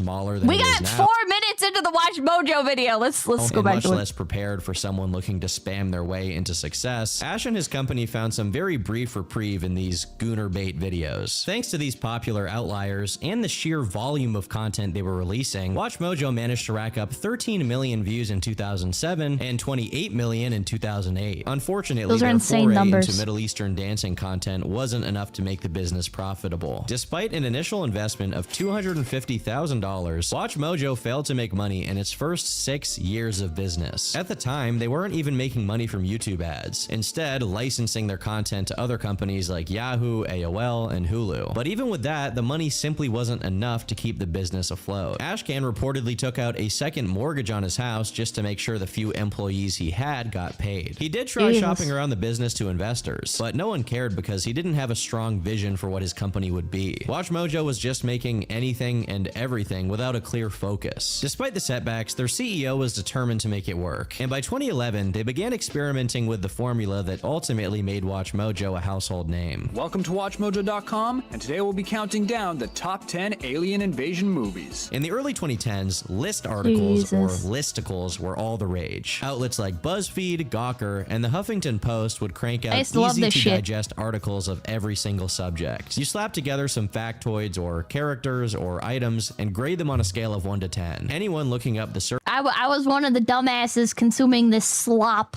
term you base the article around will find it. And it's easy engagement bait because people love debating what should be ranked higher or lower. Yep, Plus, they're just that was easy me. to make. If you have even cursory knowledge of any subject, you can pull 10 things out of your ass and make a list. And even if you don't know anything about it, you can just read some popular literature on that subject and then make it up along the way. The point of these articles was not journalism by any means. It was purely getting clicks to serve ads to customers. Ash recognized this potential and the supremacy of video over written articles. And yeah, initially we wanted a video on every topic, but yeah, after 6 years when I would sit down with more. They're calling it primitive foid slop. No, you can't make this. You can't make this a men versus women thing. You can't, because some of the most popular content online right now is shonen slop power scaling videos. It's just the same thing, man. It's just the same thing. We all watched it. Yeah, everybody watched it.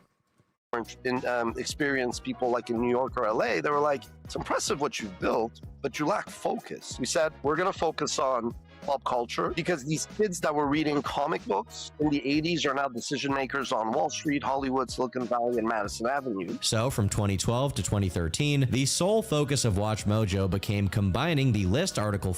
Is it really that popular?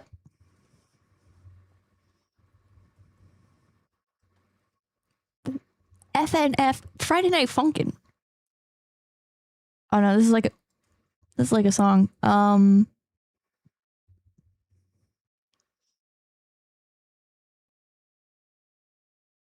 Oh god, what do I type in to find this shit? This isn't something that I watch, it's something that pops up when I'm trying to watch other shit. If I go to shorts. Oh wait, there was one. Oh no, that's like a meme. Oh, what do you type in? Oh, Madara verse.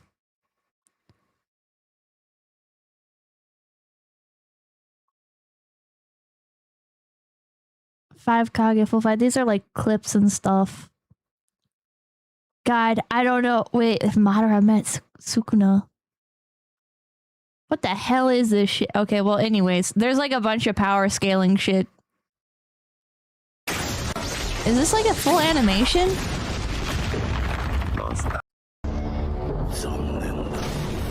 What is...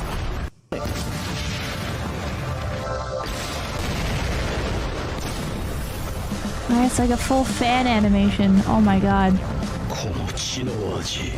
Never say animation is dead. This has 5.2 million views. Saitama versus Madara.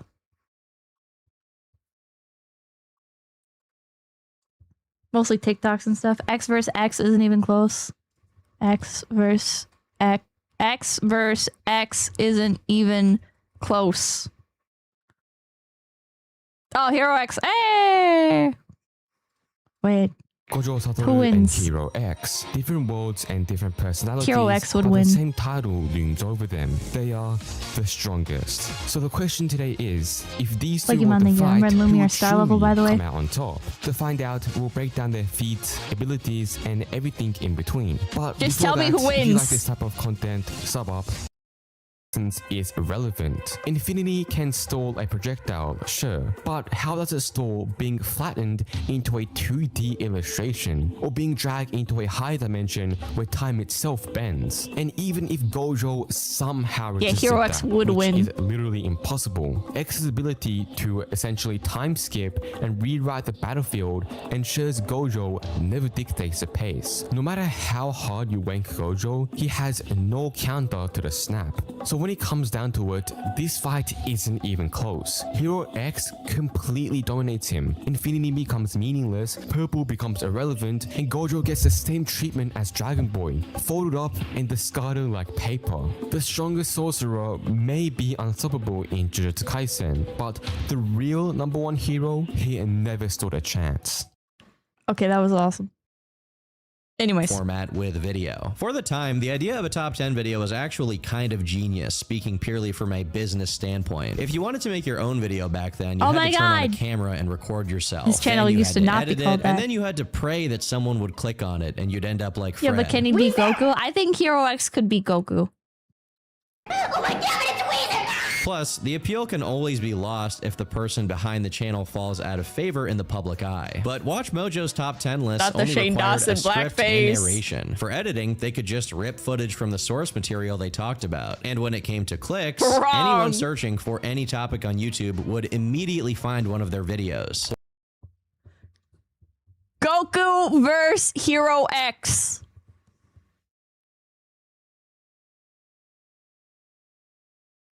Alright, so I got a comment asking me to couple Goku versus Hero X, and honestly, this is one of the craziest matchups ever, because this fight is literally power versus hacks. First off, Goku is him. This man is stupidly strong, he stacked planet busting attacks, has insane transformation, and even mastered Ultra Instinct. If this fight goes to straight hands, Hero X is getting folded, no questions. Goku's got the strength, speed, and durability that X can't just match. But this is X we're talking about, the strongest snap of today. He can literally snap you into 2D, turn you into graffiti, and even flop between dimensions. If Hero X snaps, Goku might not even get a chance to throw a punch. At the end of the day, the fight comes down to one thing: who's faster to pull the trigger. So I'll give it to X. But I want to know what. That's what I fucking thought, bitch. That's what I fucking thought. Many man than you. Can Pippa beat Goku or so? Wait, here's another Goku vs. X.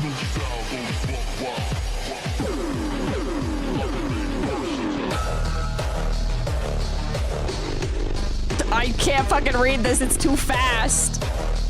It's time to... I'm not a 13-year-old boy. I can't read this fast anymore. Dagobongo, thank you. We're falling down the power scaling hole. I say that like I was a 13-year-old boy. I'd like to clarify.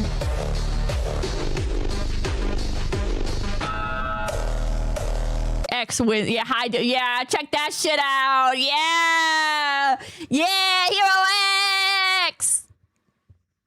Anyways. Horror movies, gangsters, wars, infamous sports trades, rap songs, anything could be a top 10. And getting engagement was easy too. Not only were comment sections filled with people discussing or arguing their personal rankings, but viewers could also vote on the Watch Mojo website, helping decide the next. Have a look at the third world slap for validation. Kaneko Lumi, Goku can bring back his friends that die, however, so who really wins? Oh shit. Video topic and what the entries would be. With no one face of the channel, they wouldn't have to rely on if the public cared about the face of the brand. There was no face. It was just Watch Mojo, more akin to a TV network than anything else. God, can you do the intro Devil for us? Artemis watch? Please. I've never done this in person. Welcome to Watch Mojo. No! In 2013, they put out top 10. God, can you do the intro for us? Right now. Do you do the intro for us? Welcome to Watch Mojo. No! She did the thing! Dama, thank you, the 𝐒𝐿𝐴𝐵 high. The generations in the ones. Face Connect top 10 power scaling video. Never. Seven Matrix, thank you. By the way, someone did a small DBZ gif of you versus Pecora. You're the good guy in that one. Yay! Bad latency, thank you. You'll always be the 13-year-old boy in our hearts. Thank you, Jeffrey Epstein. In 2013, they put out top 10 hilarious movie deaths, which soared to over 14 million views in half a year Link of its Shelvin Boy, thank release. you for the It beat 5. out all Your of their dead ass other going to most make me popular commission uploads. a video from Seth the programmer on Goku vs. X to prove you wrong. Yeah, do it, man. Do it. X would win, bro. Including an interview with... Because the thing is it doesn't matter how powerful Goku is. Because the second he even tries to go near X can just change the dimension and like leave Goku behind. Like Goku can't touch X. Like that's the problem. Like if it was just like strength versus strength, then it would be Goku, right? But X, here we go. But X is able to just like fucking change the dimensions and shit and move around him. He could like from a distance just turn him into paper. It's some Superman bullshit. They're different worlds. They're scaled for different things. Goku has instant transmission. Okay, somebody make the video. Somebody make the video. Dagobongo, thank you. Stop beating the Shonen Arts. Justin Bieber and their 70th belly dancing video. Oh my God, another belly dancing video! This would be their wave. So, after over half a decade of operation, Watch Mojo finally became profitable. In January of 2013, the channel had 100,000 subscribers. Listen, the power scaling channels agree with me. XLR, thank you. Goku is so fast, X couldn't react fast enough. He's too slow. We'll see. We'll see about that. See about that. 1 year later, it had 1.5 million. Do X's abilities have a range limit? I don't think so because oh man, I can't shut up. Because like in the show, like other people who are off doing like completely different things, like they change dimensions and stuff when X, like when there's like a snap effect, a snap sound effect that happens, and then they change dimensions. So it seems like the whole world is affected by whenever X does whatever he's doing. United Tribute, thank you for $5. Goku punched through dimensions and through a time stop kill. We'll see, man. Goku beats a guy who can time stop. We'll see, man. We'll see, man. Money, man. Thank you. Can X beat 𝐒𝐿𝐴𝐵𝗶𝗶𝗶𝗶? Mayoshi can't stick to watch. I'm sorry. Fast forward again, and it's over 6 million, then 10 million. WatchMojo was more than a YouTube channel in its prime. It was a force of nature, the likes of which has only rarely been seen. And the very thing that made them so hated later on was simultaneously the reason for their success. Most channels during this time were run entirely by their original creator. Even having a video editor was something only reserved for bigger channels who had money to spend on their output. Their appeal was personality. You watch small... Very good, thank you. Let's be real, Goku would let X prep / power up in order to fight him at his strongest. Running in the 90s, thank you. Goku can Kamalahaha Hero X to dust. Cody Byer, thank you. Goku has already beat a guy with a power like that. Talman, thank you. But the dog was not affected. Win. Watch to see Ian and Anthony. You watch Shane Dawson for Shane, or maybe for Shanae. And then you started twerking, and then you shit your pants. They all had that thing that made them special, but for Bro. WatchMojo, the narrator would often change from video to video, and they avoided making any I statements so as to make the content as broadly appealing as possible. I was like, YouTube does not need two things. One, it does not need another vlogger, and it doesn't need another multi-channel network, right? So we wanted purposely to put the topic as the star of the video. So if you're watching top 10 𝐒𝐿𝐴 Mode songs or top 10 scenes... I think this is what killed the channel. Unironically, I think like his aversion to giving the channel any sort of identity is the exact thing that ended up killing his content. Because it's like, I bet people would still watch WatchMojo if they had any sort of connection to it, but beyond like brief like flashes of nostalgia, there's nothing to latch on to, right? WatchMojo doesn't have any sort of personality where you can be like, oh, I wonder how they're doing now. You know what I mean? Like there's no, it's entirely impersonal, which is, I don't understand like why they took it to such an extreme. Because like Mr. Beast applies the same mindset, right? Mr. Beast has talked about like how he tries to keep his stuff as like devoid of personality as possible, so it's as marketable as possible. So there is no entry to barrier. So anybody from like any culture or any mindset or whatever can watch his stuff and be like, they can enjoy it, you know? But with Mr. Beast, he's still a guy with a face, you know? He's still recognizable. He still literally is a person. WatchMojo is like Mr. Beast, but without having a person. So it's like there is no identity to latch onto, even if it is like a soulless, sorry, Mr. Beast, soulless, like skinwalker. Yeah, like there's literally nothing to latch onto. There's literally nothing to latch onto.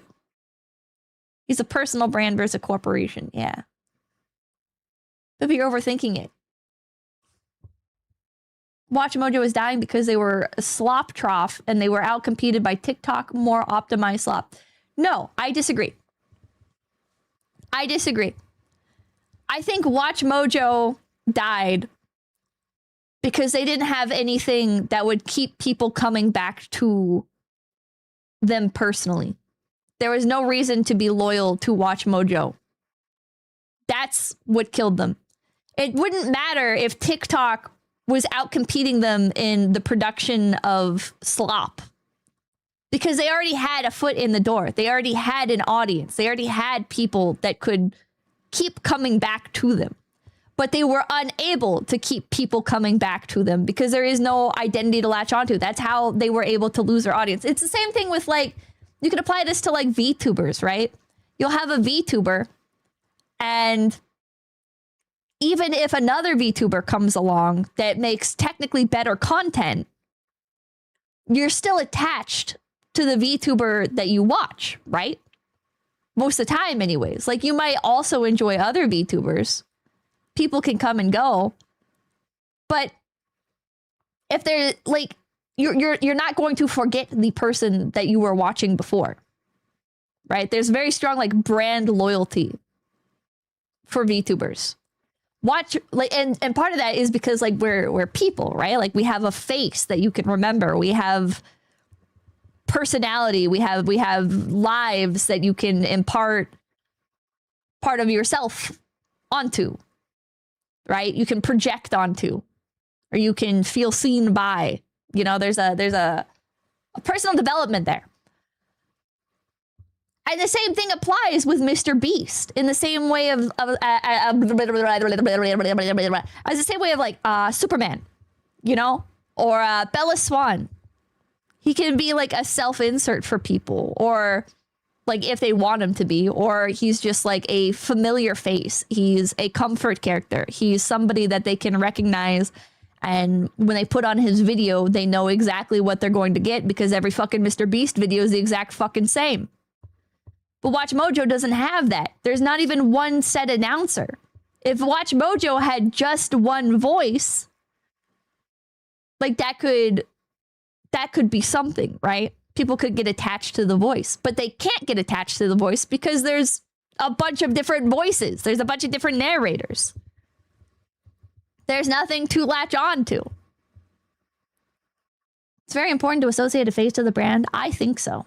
I also think that's why it's so harmful when VTuber, like harmful to their brand. It's not harmful like, oh my God, you should never do this if this is what you want to do. But it's harmful to a VTuber's brand to change model artists because it's kind of like you're changing the face that people recognize, you know? It's like for VTubers, if you get like a new model artist and the face changes, it's like you got plastic surgery, you know? Somebody got plastic surgery and then they showed up to the office the next day and you're like, what the fuck? Worked for Camilla? It does work in some cases. In some cases, it does work. There's ways that you can apply it where it is a benefit. And like this is gonna sound bad, but like for some people, worked for Leah. Leah has the exact same face she has always had. All right, she has never changed model artists. She has always been with Mins. Her face is the exact same. You can copy and paste them on top of each other. Her hairstyle and stuff changed. Not her face. Medborb, thank you for the 100 THBs. Thank you for the TED Talk, Pibba. A job time has come. Catch the bottle later. Oh, thank you. Iris would be a better example. Yeah, I think, no offense to the original artist, but I think Iris benefited strongly from her model change.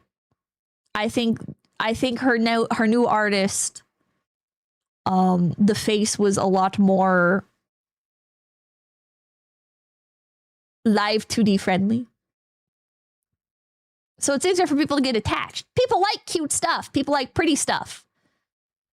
People like a face. A face is better than no face, and then something cute or pretty or cool is better than none of that, right? There's like levels to this.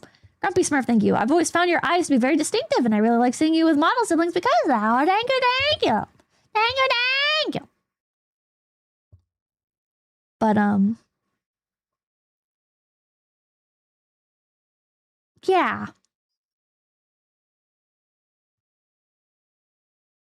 Oh, Iris still has the same artist. Her artist just redrew the art to make it better for Live 2D. Oh, I didn't know that. For some reason, I thought she got a new artist.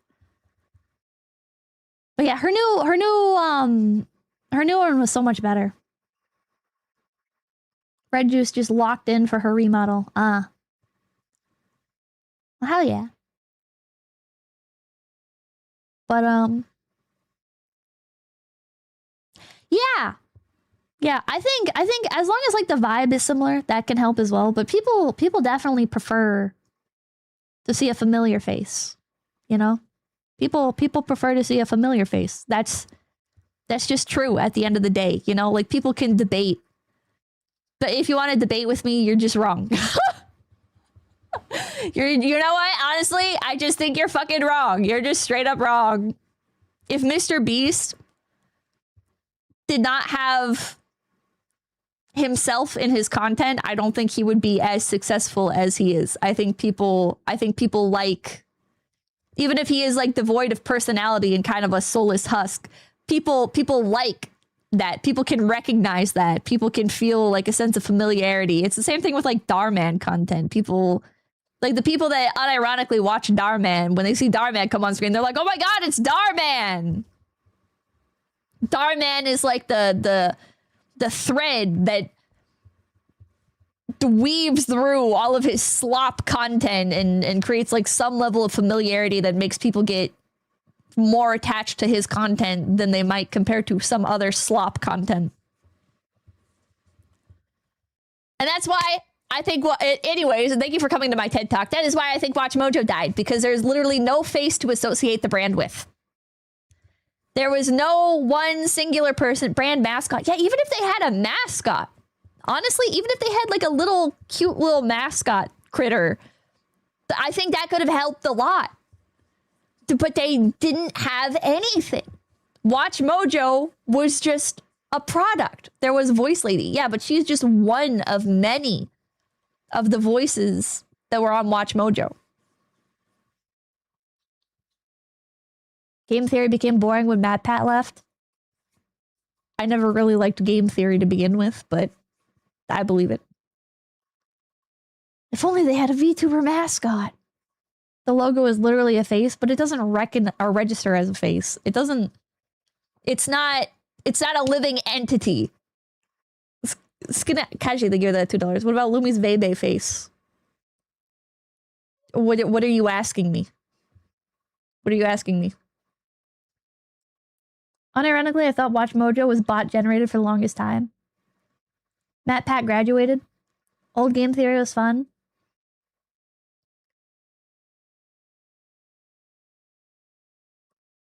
Black Joel, thank you for $5. Are you just going to be watching the Watch Mojo video today? Because I have a suggestion for the channel. Fleekazoid is a very funny channel. We're just doing the Watch Mojo channel video. As long as I remember to keep watching it. But yeah. From, you know, Batman. Right. Batman or the Joker are the stars. It's not about I'm Joey and these are my takes, because we felt like there's a lot of people doing that. From the beginning, there Assuming was no we get through it. personality. Assuming we get so through once it. they found the content that worked, they could simply pump out video after video while the yield was high. How could one guy in his bedroom ever compete with an entire staff of 45 writers, researchers, and editors tasked with uploading 5 to 6 videos every single day? In 2016, they were the second most subscribed to channel in Canada, and were pulling in 180 million views per month on average. Jesus if you were Christ. watching YouTube at this time, they were an inescapable force ready to cater to your interests. I vividly remember that right as I started watching a lot of YouTube around 2012, alongside Captain Sparkles and Minecraft song parodies, Watch Mojo was a very steady part of my media diet. To their credit, the videos were always an easy watch, contained very little fluff, and although they continued the trend of getting hits on sexy clickbait, I guess who could blame them? So this is exactly what's wrong right here. They have a scantily dressed woman showing her boobs, and of course sex sells on YouTube, so it's gonna get views. It has almost 1 million views already, but the title is also what's wrong. Top 10 WTF moments in anime. Okay, why would anybody search this up? But with how much success the brand received, they would also face some criticism. Part of this was due to general oversaturation. If you wanted to watch an actual personality with an opinion on YouTube, you probably got annoyed by Watch Mojo's dominance of the suggested videos tab. And by the middle of their growth period, there was a general feeling among those more invested in the community aspect of YouTube that Watch Mojo was part of a bigger problem. I think the community aspect is over and has been long over, and there is no way to have one YouTube community anymore. It has simply gotten too big. YouTube is simply far too big for there to be a YouTube community. You now have to do communities within different segments of YouTube. One of the fastest growing commentary channels during 2015 and 16 was I Hate Everything. And he said, I don't like that guy. His sites on Watch Mojo is the worst of corporate YouTube. I don't like I Hate Everything. I don't like Grade A Under A. I don't like oh god, there was like a bunch of these channels. And it was the most annoying thing ever when they talked about something that you actually liked. When you're making 5 list videos a day, eventually you're gonna run out of normal ideas, and the topics are gonna get oddly specific. The top 10 snow movies. Your movie or the sucks. Top 10 booty songs. And I'm sure there are hardworking people that watch Mojo, but it comes across like they're working hard to get as much traffic Rant or as possible slop. instead of working. Rant or slop is so annoying. I say this as somebody who is ranting right now. As somebody who is ranting right now, I hate rant or slop. You know why? Because it feels like they don't even have any actual complaints half the time. They're just trying to pull shit out of their ass. It's the same fucking thing as, yeah, Cinema Sins, Rinkou! Cinema Sins! That's what I was gonna say, is it's like the exact same fucking thing as like Cinema Sins, where it's like they'll be complaining about something, and it's not even like you can give them the pass of like when a streamer complains about something. For me anyways, I'm like, okay, they don't like it and they're saying why, but it's like an off-the-cuff thing, so it doesn't really matter to me if they're like passionate about it or not, you know. It's like, okay, like agree or disagree, it doesn't really matter, you know, like they're just saying it off the cuff, right? But when your ass goes all the way out to make a fucking like long video, edit it, you know, you record the script, you edit it, you fucking you put the fucking graphics on the screen and shit, and you fucking post that shit online, bro. That shit better be accurate. That better be what you just posted. If you put a bunch of fucking time into writing out a script and everything, complaining about it, then it better be accurate. Because if it's not, it's really fucking annoying to watch. Sound effects and all. Cinema Sins became so ass. It was always ass. Cinema Sins was always ass. It was a parody at first, but it stopped being that very quickly. That guy with the glasses / AVGN era slop. See, but those people, well, not AVGN, but Doug Walker likes movies. And AVGN,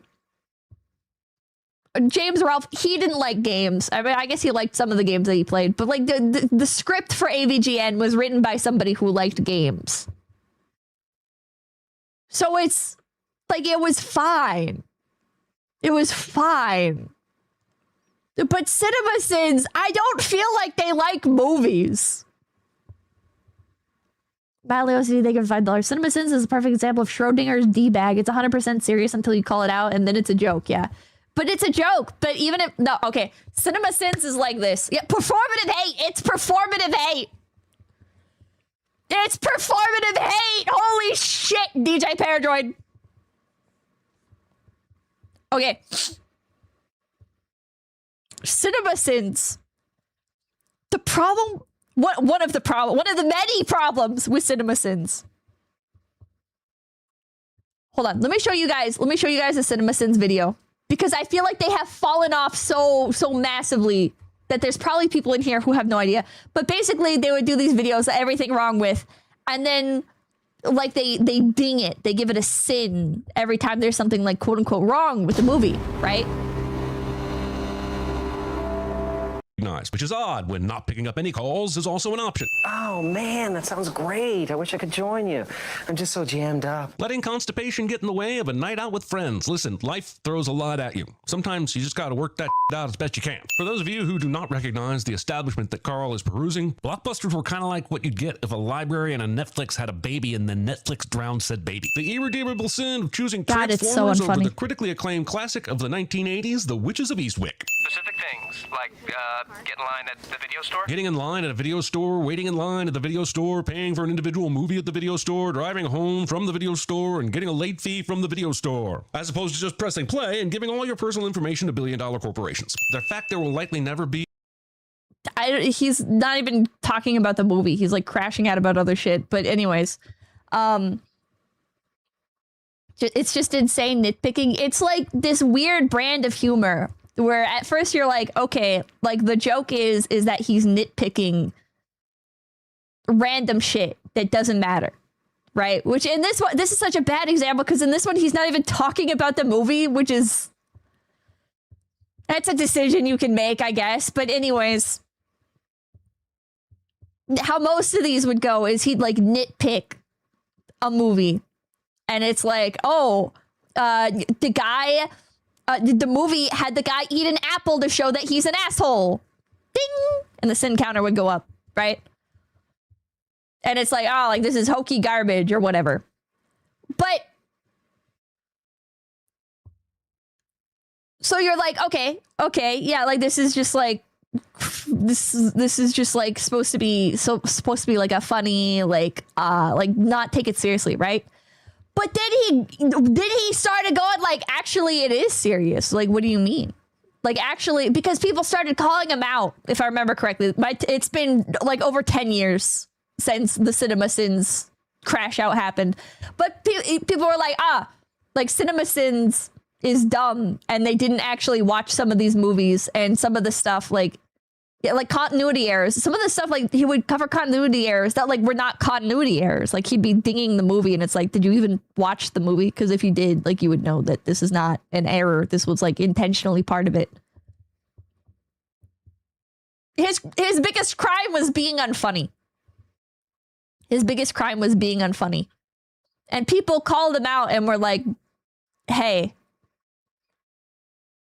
like you're like, this doesn't make any sense and this is bad.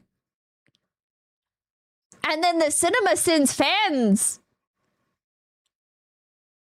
got angry because like, I don't know how to explain this other than it's like the blind leading the blind.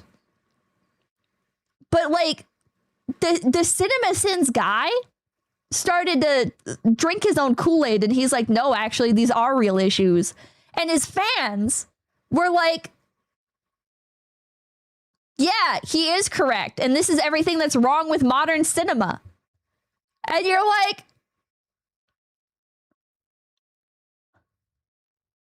what? What, bro?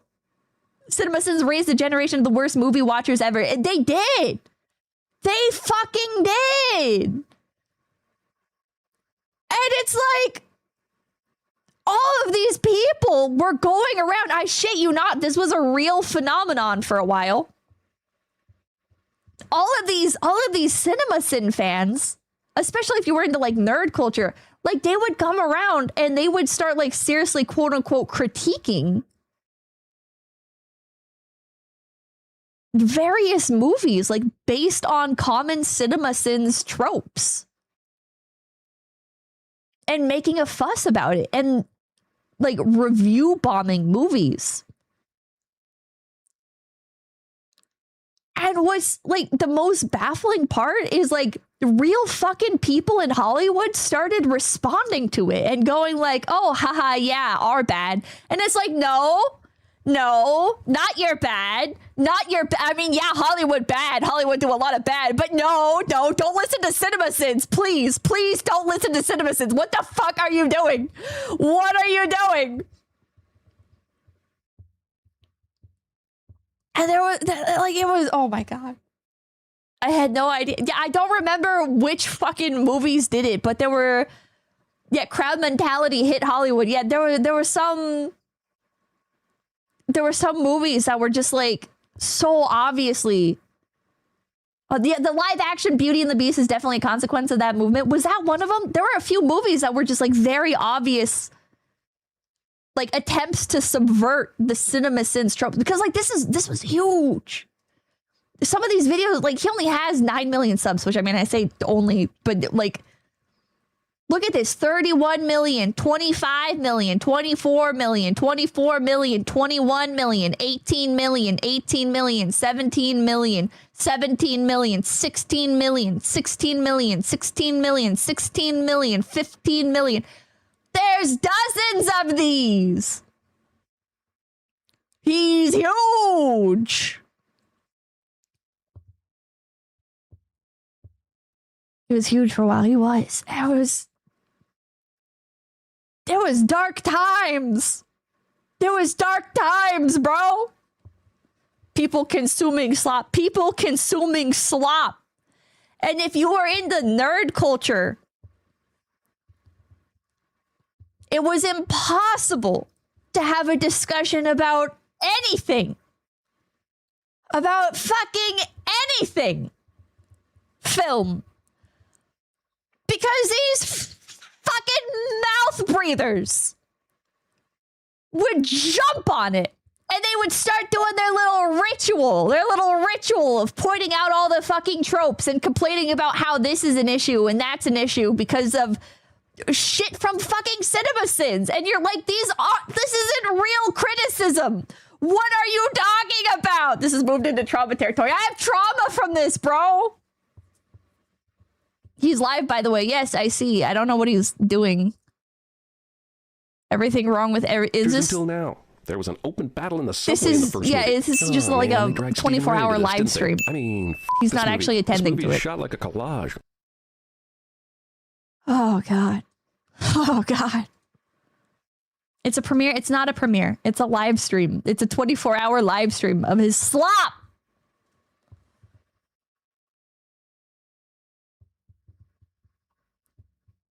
I hate this channel. I hate this fucking channel. Someone tell him that Pippa's talking about him. He's not live. He has a 24-hour, 24/7 VOD stream. Thank you. Thank you, Namans.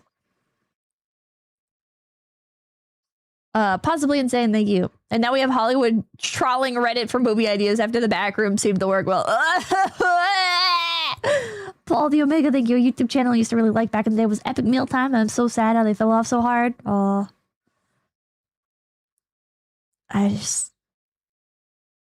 god. Oh god. I would take 100 Watch Mojos over one CinemaSins. Because at least the people who watch Mojo don't think they actually have a valuable opinion on anything. At least the people watching Watch Mojo forget what they just watched almost instantly. The fucking CinemaSins fan culture that arose from it, like, his popularity was just so, like, you had to be there. You had to be there. This was huge. And there was thousands. I'm not kidding. There were thousands of channels that were like based on CinemaSins, but would be named something else, like whatever was popular at the time. So there was like My Little Pony Sins, and there would be like Anime Sins, and there would be like thousands of these channels. Thousands of them. Video game sins. This is why I don't talk to people about things I like. Never had the CinemaSins issue because of this. Dude, the older I get, the less I want to fucking talk to people about things that I like. I get all the socialization that I need from streaming. Stealth Mechanics, thank you. CinemaSins win, never. Pippa suffered from this. Carson, thank you. The antidote to CinemaSins is red letter media. Yes, unironically. Yes. God. Relatable issue. It's like, I don't know. Maybe I'm too proud. Maybe I'm too arrogant or something. Maybe I'm too steadfast in my ways. But talking to people about stuff that I like, I've talked about this before. If they're not like more knowledgeable than me, like flat out, I just don't want to talk to them. It's way too annoying. Top 10 things wrong with. Someone should do a Pippa Sins and go through a VOD adding a sim every time Pippa... a sin every time Pippa says something done. That's just my whole stream, man. That's just my whole stream. You must be this smart to write this right. It's not like you need to be so intelligent in general or whatever. It's just that, like, if I'm talking to you about something specific and I feel like you're just, like, you're not gonna get what I'm saying and you don't have anything else to offer in its place, then it's just not an engaging conversation, right?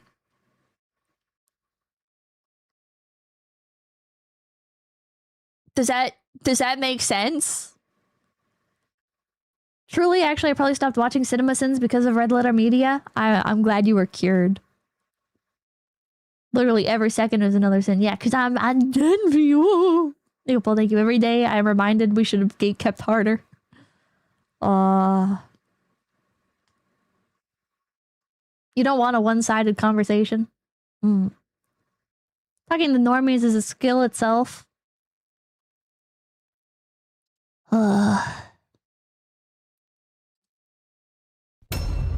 Oh god, that scared me.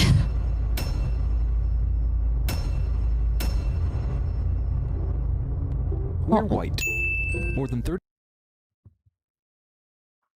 Okay, let's go back to Turkey Thumb. Hard for a healthy mixture of profit and passion. People like Alex who enjoyed more independent, personality-driven content were turned off by WatchMojo's corporate strategy. YouTube's appeal in the first place was that it offered something other than the pure slop all over television. Instead, you could go watch a guy or girl that was just like you. An average person with opinions and artistic inclinations who wanted to explore it through the medium of video. Sure, their production may not be as slick, but that was the charm. WatchMojo was just doing what TV did. Thank you. Any thoughts on pitch meeting? Is that the guy where he goes like, oh, I can't remember any of the videos or any of the topics he actually talked about. But is he the one where he's like, oh, so today we're gonna, or no, how's he do it? He's like, how would you feel if we made a movie about a thing and we titled it The Thing, but the thing isn't actually in the movie? Oh, so you mean like John Carpenter's The Thing or whatever, you know, like that one? That one? I think I watched this on stream. I like those. Oh yeah, actually it's gonna be super easy. Barely an inconvenience. I like those. I like those. Actually really easy. Hardly an inconvenience. Yeah! One pitch meeting is fine, but they're all the same. Like they pop up on your timeline. So yeah, that's funny. Yeah, that's funny. He's funny. Okay, yeah, you guys like him too. Hell yeah. He is not Cinema Sins. Do not put him on the same level of Cinema Sins. Pumping out entertainment. He's actually funny. With little concern other than profit, meaning there was some serious tension between them and people who were truly independent. This was also during a time when YouTube as a company was at odds with creators. From repeated criticisms of their yearly YouTube Rewind being filled with Hollywood celebrities and YouTubers with connections rather than people who are actually popular on the platform. Yeah. It's rewind time. To rampant copyright abuse and channel terminations, people were just sick of YouTube becoming more of a cynical business than a place where people shared their passions and could also make money. And what better representation than what was essentially a TV channel squatting on an independent creator's land? It's worth noting that even back then, the WatchMojo account supposedly left a comment on I Hate Everything's video, although it may have been deleted by them as I can't find it. Given Ash's behavior today, I'm guessing it was a very passive-aggressive essay where he bragged about his business acumen and then called his haters jealous. But the concerns went beyond general distaste for their approach. In August of 2017, WatchMojo was called out by YouTuber Guru Larry for stealing his research. Larry had uploaded a video about the worst selling game consoles, as had WatchMojo. And there's nothing wrong with making a video about the same topic as another channel, or even using some of the info they gathered. The issue was that in their video, it was obvious that Mojo— How do I say this? I used to watch Larry Bundy Jr. and I really enjoyed a bunch of his stuff. How do I say this nicely? But he's like very forgettable to me. Like for some reason he just like won't stick in my brain. Like, and he never gets recommended in the algorithm either. So it's like once in a blue moon, usually due to like some sort of drama, like the channel Awesome exploding and him being like the last guy part of it. And then there was like some other controversy he was involved in, but didn't actually do anything wrong. It's like I'll see him and then I'll watch a bunch of his videos and then he'll disappear. And I'm like, huh. Fair, I keep forgetting he exists. Yeah, I keep forgetting he exists. And then he appears again and I'm like, oh. just ripped the research from Larry because they included Dude is in the comments of a lot of videos. Yeah, he is. several pieces of misinformation. This misinfo had been intentionally included by him in the hope someone would take the bait and rip the video. It worked, and he was able to point out how lazy they were. It seemed that the huge Goliath channel, Watch Mojo, the Watch 29th Mojo. most watched YouTube channel of all time with 15 million subscribers, had bloody plagiarized his work. Larry actually got an email back from Ash directly to address what happened. In it, he's pretty upfront about the fact that the information was ripped, and says he's taking steps with his employees to ensure something so easily avoidable doesn't happen again. He also says that due to the misinformation present in the video, they decided to remove it entirely. However, there is one part of the email that the audience read as very backhanded. Had you not included false information in your video, we would have likely just acknowledged your complaint, apologized, and included a credit and link to your video. But largely due to the fact that you acknowledge publishing false info, we have decided to take it down. The misinformation Larry himself had in the video was just small details about numbers he made slightly off. So the idea that they removed it for being a decimal point or two inaccurate rather than the real reason facing backlash is not exactly honest. It's also important to note the inclusion of Ash's contingency plan for when someone complains about a Watch Mojo video. It makes it clear that this kind of thing was just collateral that they were willing to take on in favor of keeping their relentless content farm running. Instead, This guy should just shut up. Hey, I'm gonna be your PR manager here. I'm gonna solve all your problems, all right? What you're gonna do is, first thing, every time you go to write out a message, you're just gonna not hit send on it. You're just gonna close out of the tab. You're welcome. instead of a genuine apology. I know, The it's simple hard. fact I don't of the always do matter it is that myself. This instance of content theft not being caught is a result of Watch Mojo's prolific output. They simply released too many videos to make sure that every single one of their 35 weekly uploads were without issue. But this flaw was also their strength, and the reason why general dislike of the channel wasn't enough to stop more casual audiences from watching. No one criticizing them could really make a dent, because even if you had a few 100,000 subscribers, Watch Mojo had more than 10 million. From 2017 to 2023, their growth continued at a rate of about 2 million subscribers per year, until they topped out at 25 million in January of 2023. Meanwhile, No one cares enough about Watch Mojo to anti them if they don't do PR posts. It signals blood in the water. Yeah. Well, genuinely, most people won't know that there's an issue if you just don't talk about it. Right? Think of how much, think of how many dramas you've heard about because somebody posted like an apology about it. Right? Like the fucking, the bitch with the ukulele. If she didn't post her apology, I would have no idea who she is. Who the fuck are you? I don't know. I don't watch shit for kids. Except for Cookie Swirl C and Bluey. But I would have had no idea who you are if you didn't fucking post an apology, bro. Who are you? Nefarious Friday, thank you. I like pie. If you just don't apologize, if you just don't engage with it, if you don't make any sort of like response stuff, never say sorry. I don't think you should ever say sorry. Well, I think there are some very specific instances where you should say sorry. But like 99.99% of the time behind the scenes. Just do it behind the scenes. I will always advocate that in Face Connect as well, and always have. You say thank you. Sorry. Apologies are for the weak. Just ignore it unless it becomes something big. Yeah. I am the evil PR person who's like, no, just ignore it, bro. I've had other streamers come to me and they're like, what do you think I should do about this? And I'm like, ignore it. And you know what they say every fucking time? Every fucking time when I'm like, just ignore it. They're like, but I can't just ignore it. And I'm like, why? And they're like, because look at all these people talking about it. And it's like, ignore it. You know what you should do is you should mute them.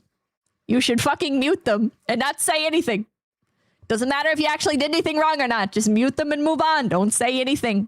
And it'll quietly fade into the background like everything else does. Like, I'm sorry, but that's just literally how it works. That's literally how it works because people get bored. People get bored and they move on. You're like it's literally just fanning the flame. If you engage, flame get bigger because you're putting fuel on it, right? Like that's a very like obvious like analogy that people make, right? But it's literally true. If you just don't engage with it at all, and yeah, don't block people, because if you block them, they're going to use that for fuel. They're going to take the block and they're going to make stupid ass little fucking gay posts where they're like, look at they blocked me, blah, blah, blah. And they're going to farm you. They're going to fucking farm you, bro. Timote Wild, thank you for the 350. The big pumpkin, be wise. Don't feed the trolls. But I must show the people that hate me that I'm right. I'll never be able to. You'll never be able to. That's another thing people will say to me. They'll be like, oh, Pippa. But if I just explain, no, it doesn't matter. It doesn't matter. You can't just explain. You can't explain. It doesn't matter. It doesn't matter if you're 110% in the right and actually you're the victim in the scenario. It doesn't matter. Because that's not how the internet is going to see it. The mob already has their opinion right now, okay? So if you engage at all, they're just going to use it to feed their pre-existing bias.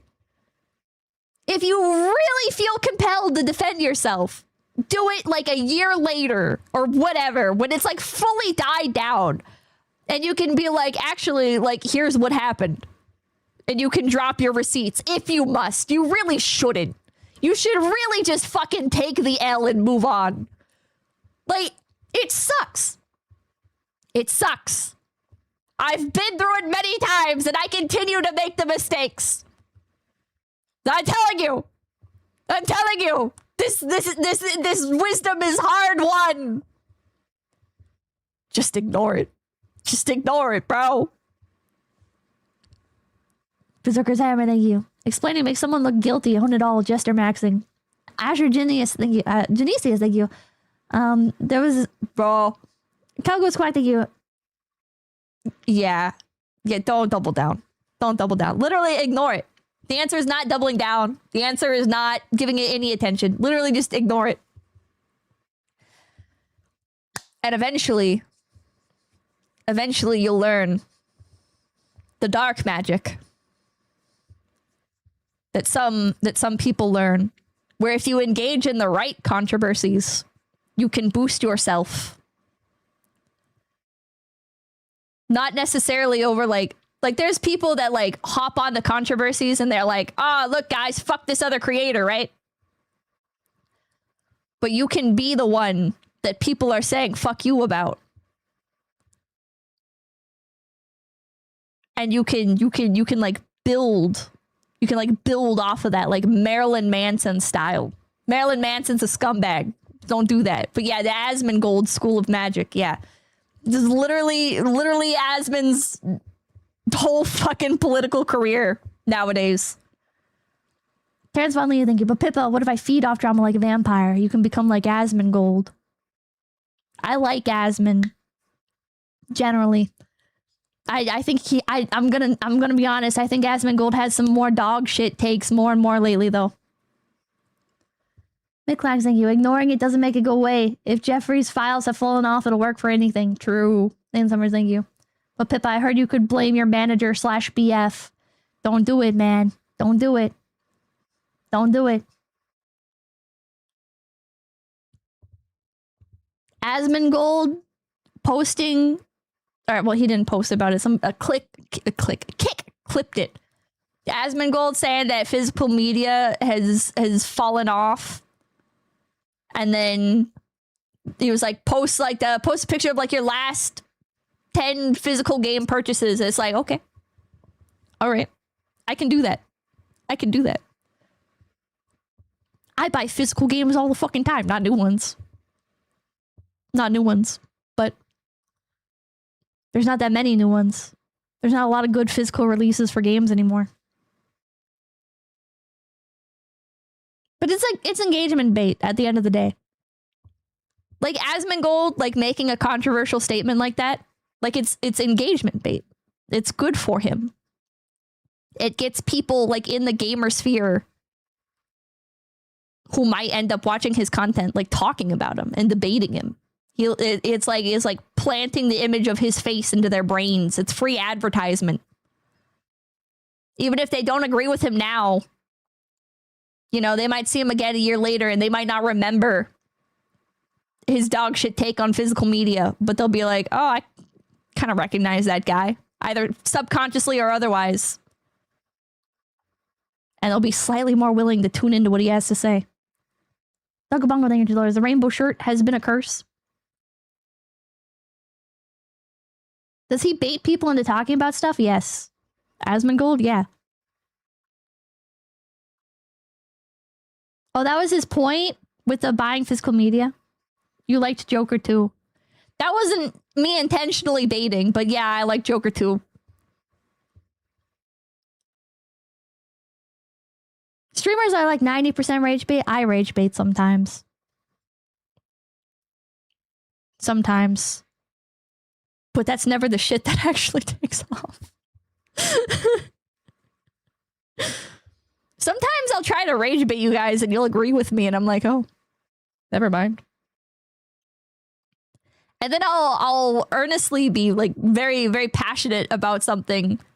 And I'm trying to convince you guys and like make my point come across like as clear as possible. And you guys are like, she's rage baiting. And I'm like, I'm not. I'm genuinely not. Like Joel, thank you. Or Black Joel, thank you. Even if he has a bad take, he still wins for the content. And Summer, thank you. Everything should be DRM free. True. True. You've never rage baited me. I choose to get mad of my own free will. Pippa, didn't you not believe in the moon landing? Still don't. Majority of monthly views were coming from their backlog, as the average video view count slowly but surely dipped to the lowest they had been since before they even made top 10s in the first place. What was once at least 100,000 views per video was barely 20k by early 2024. And it's not hard to figure out why if you look at their video topics. Top 10 recent discoveries that were immediately covered up. Is that? No, that's not him. That's not him. Anyway, top 75 snacks that don't exist anymore. Top 10 greatest ever exercise scenes in movies. And here we have a big yellow arrow going up this girl's butt. Oh, maybe you want to watch a top 10 funniest iShow speed moments. Welcome to Watch Mojo. Today we're counting down our picks for the best comedic highlights of Speed's career. Bro, oh my God, what is... These guys are out of ideas. Some have speculated that diminishing viewership led to layoffs, causing the general quality to take a massive dip. For example... Big ear, thank you. Lamau, Pippa believes in the moon, point and laugh. Shut up, man. As pointed out by YouTuber English Ben, one video titled Top 20 Hardest to Get Items in Grand Theft Auto was filled with misinformation. You'd think a slick muscle car like the Phoenix would be everywhere in San Andreas, but no. It doesn't spawn naturally anywhere. Unless you're lucky during a San Fierro race or know some tricks with import-export lists, you're out of luck. Even in the mission cutthroat business, it's only around for a second. That is complete nonsense. There is absolutely no Phoenix spawn in cutthroat business. The mission that he's referring to is a home in the hills, because that's the car that Big Papa drives when he tries to escape from you. That could have been easily rectified with 5 seconds of fact checking. Ben points out that the entire video is filled with inaccuracies before guessing that the writing itself was done by some AI model. Obviously, we don't have any direct proof for this, as we are not inside the office as these videos are made, but given how much Ash himself embraces AI in general, I doubt he's opposed to using it for help at the very least, if not fully relying on it for video scripts to cut back on costs. Watch Mojo quietly removed their video after being called out, and because Ben's channel is relatively small, they never publicly acknowledged it. However, it does serve as an important sign of the that's good. You should just delete it. You should just story delete it. That was about to happen. On May 5th of 2020. See how much shorter that segment was compared to the one where you argued? 26, YouTuber Voyan uploaded Just don't argue, Watch man. Mojo's downfall should be celebrated. He discusses his personal experience watching the channel when he was growing up and shares his personal criticisms of their format, from rage bait thumbnails and videos to inaccuracies, and he finishes on a note about how, in his opinion, what makes this is how I used to rage bait. This is how I kept calling Persona Danganronpa and vice versa, hoping it would piss people off. But most of you guys don't actually know either of those games, so it didn't really piss anybody off.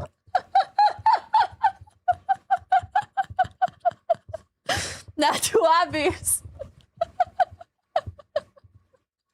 YouTube good is individuality. Actual people making videos instead of large-scale content farms trying to rake in as much money as possible. He accurately describes that they don't have a vested interest in the list themselves, instead purely profiting off of the fandom around their topics. He points out how they make the same video multiple times, barely adding anything new to retread the topic and get some easy views. And he questions their top 10 videos about mass tragedies, explaining that the top 10 format isn't the most sensitive when talking about something so serious. Welcome to Well, the top one's not a top watchmojo.com, 10, but the and bottom today one we'll be is. counting down 10 of the most infamous mass shootings outside the United States. Bro. It's a good point. I mean, how do you rank this? How do you realistically decide what goes where on the countdown? It's just a weird format to cover something so grim. Voyan's video is a good watch, but I don't think I have to be the first person to say that. Oh my it's god. Do you guys think Elliot Rogers and Clavicular would have been friends?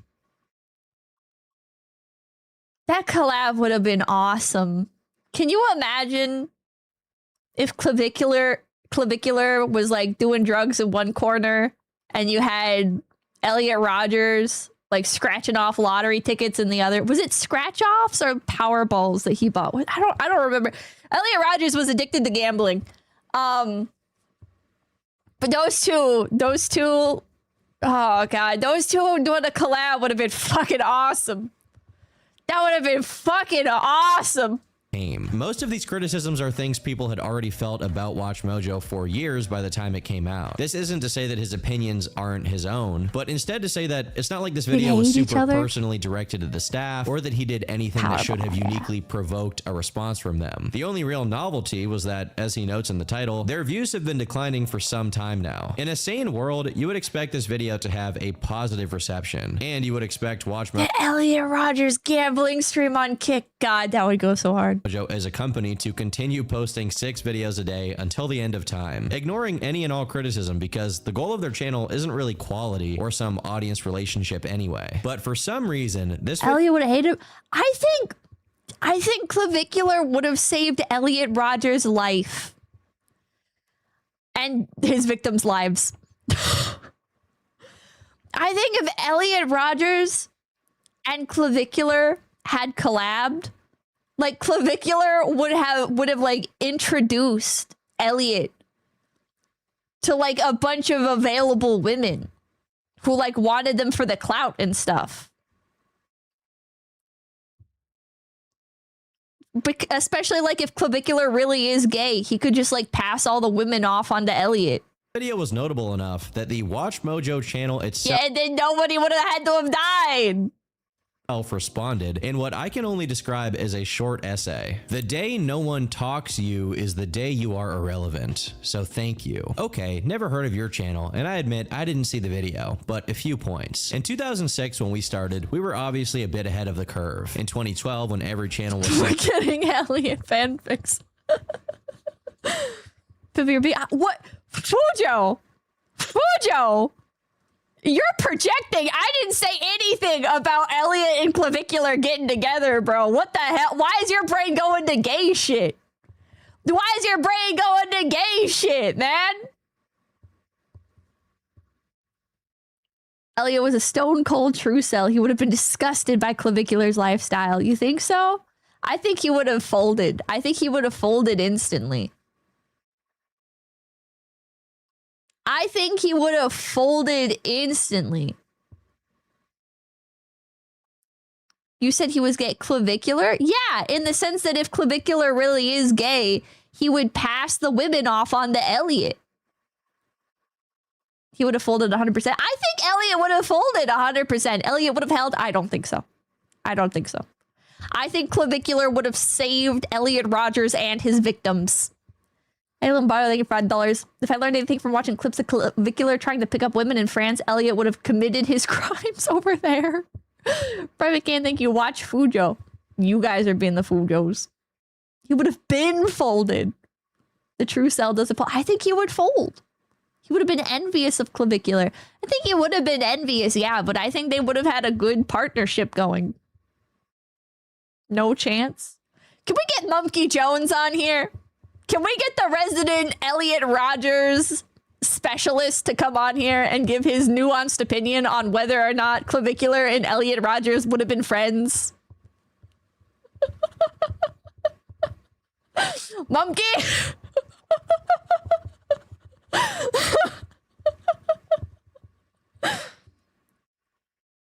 Oh, that would have been awesome. Please, I need this.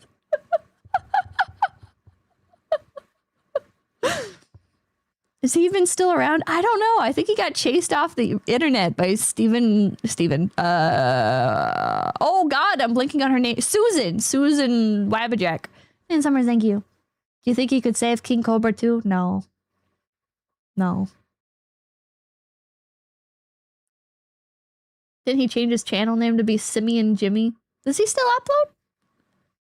Take a pull, thank you. Wait. Simeon Jimmy.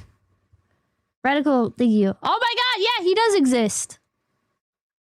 I think Elliot would flourish in the entertainment ecosystem that we have nowadays. Should have stuck to posting his cringe diary vlogs instead of, you know, yeah. Does Monkey have like a... Oh, yeah, he has Twitter. I'm gonna add him on Twitter. Hold on.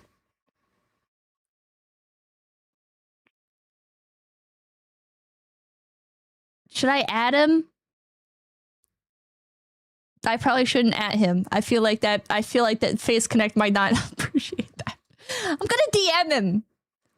Wait, I'm gonna follow him. And then I'm gonna DM him.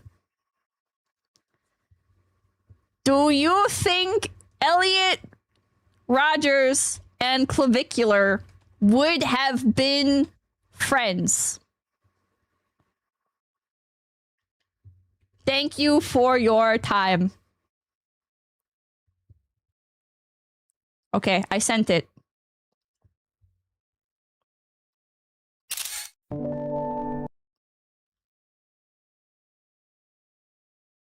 Whoa, I want a gift card. Is this legit? Oh, it is legit. I want a gift card. From NTE. What the hell? I don't remember entering anything, but I want a $60 gift card. Cool, I'll spend that on NTE. Okay, we'll see if he responds. We'll see if Monkey responds. Yeah, oh my god. I'd share the screenshot, but you guys would steal my gift card. Anyways. I think they could have been friends. I think they could have been friends. Vlogger sitting on the couch. We mastered our signature style. It sounds like a scam. It's from the official account. They got the gold check mark and everything. It looked more like VH1 or MTV or ESPN, and not what the vocal minority viewed as YouTube content. The challenge in media is staying relevant, keeping your audience guessing. Companies like BuzzFeed, Vice, and Vox, and channels that inspired themselves by us, by their own admission, all came and went. We managed to both keep our OG fans happy and innovate. If by downfall you mean being a survivor, having over 100 full-time employees who earn their living with us, then I will take it. Also, this may be inside baseball, but you are aware that advertising-based video is YouTube 1.0 and the platform has evolved, right? I could break it down for you, but why bother? Viewers are spending nearly an hour per watch session watching our content. We are, in the ways that matter, more pertinent than ever. As per Sound Mojo, again, think of 2012 when the vocal minority whined, and then we got the last laugh. Haters, envious, jealous people are fuel to our fire. This one comment would ignite a controversy spanning several weeks, wherein Watch Mojo was relentlessly mocked and the most high-profile mentions the channel has had since their peak about a decade ago. But why was it made in the first place? The idea that this video from Voyen somehow posed a threat to the Watch Mojo channel is just not true. The people who saw it are not Watch Mojo viewers. The only people still watching— Fuck Turkey Tom, he was talking to a mentally ill girl who was into age play. Stop sweeping for this weird— Bro, I don't care who he fucking— He made a video on Watch Mojo. I'm gonna watch the video on Watch Mojo. Their top 10s are children and boomers who don't know about real videos yet. The reason this comment exists is that it hurt its writer's ego. And I'm gonna eat some opening sushi. on an any publicity is good publicity line isn't enough of a tell, the next best part is the bragging about how Watch Mojo mastered their signature style and how the channel is still around despite other similar content farms dying off years ago. But the biggest tell on who wrote this comment is the ending. Not the whole thing about haters, envious, jealous people, but instead the line about Sound Mojo and the link. At least leads to contextisking.com, the CEO Ashcan's personal blog. And the article he links here specifically is him explaining what Sound Mojo is, his personal AI-generated music project. What the fuck? Oh man, thank you. Pippa Turkey Tom did nothing wrong. The Floyd came out and said she made it the fuck up. I don't care even if it was true. Describes that after becoming more passionate about traditional Persian and classical Also, I'm music, eating he wanted to create jalapeno modern sushi. renditions I don't know what that else would is in be it. more understandable for a general audience. He compares the advent of AI to the electric guitar in terms of its relevance to culture, before getting into the AI metal songs he's been making. All right, this is Are you guys hilarious. hearing This is awesome. You know, I heard someone say once, you should thank God even when you're suffering. Keep in mind, Sound Mojo wasn't even really talked about in the video Voyen made, but Ash specifically chose to link it anyway. The reason for this is, 1, Ash loves generative AI, and 2, he had been facing criticism in the comments of the AI metal song itself, so he just assumed that this Voyen video had something to do with that, even though it didn't. I personally am not really intrinsically opposed to AI for any reason other than that most of the stuff created by it is absolute soulless garbage, and this definitely falls into that category. So why would literally any person with a functioning brain go out of their way to listen to Sound Mojo? To quote Ash, technology has always expanded the boundaries of music, from electric guitars to synthesizers. I believe AI represents the next frontier, enabling artists to experiment, iterate, and create in new ways. While I remain I think AI makes some of the best slop out there. And you know what? People are afraid to agree with me, but the next generation does. Okay, never mind. You guys are all agreeing with me. Okay, never mind. Never mind.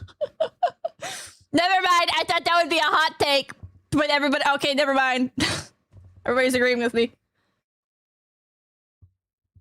AI makes some awesome garbage to the point where it loops back around to being like unironically awesome. There's so much like AI music and like fucked up videos.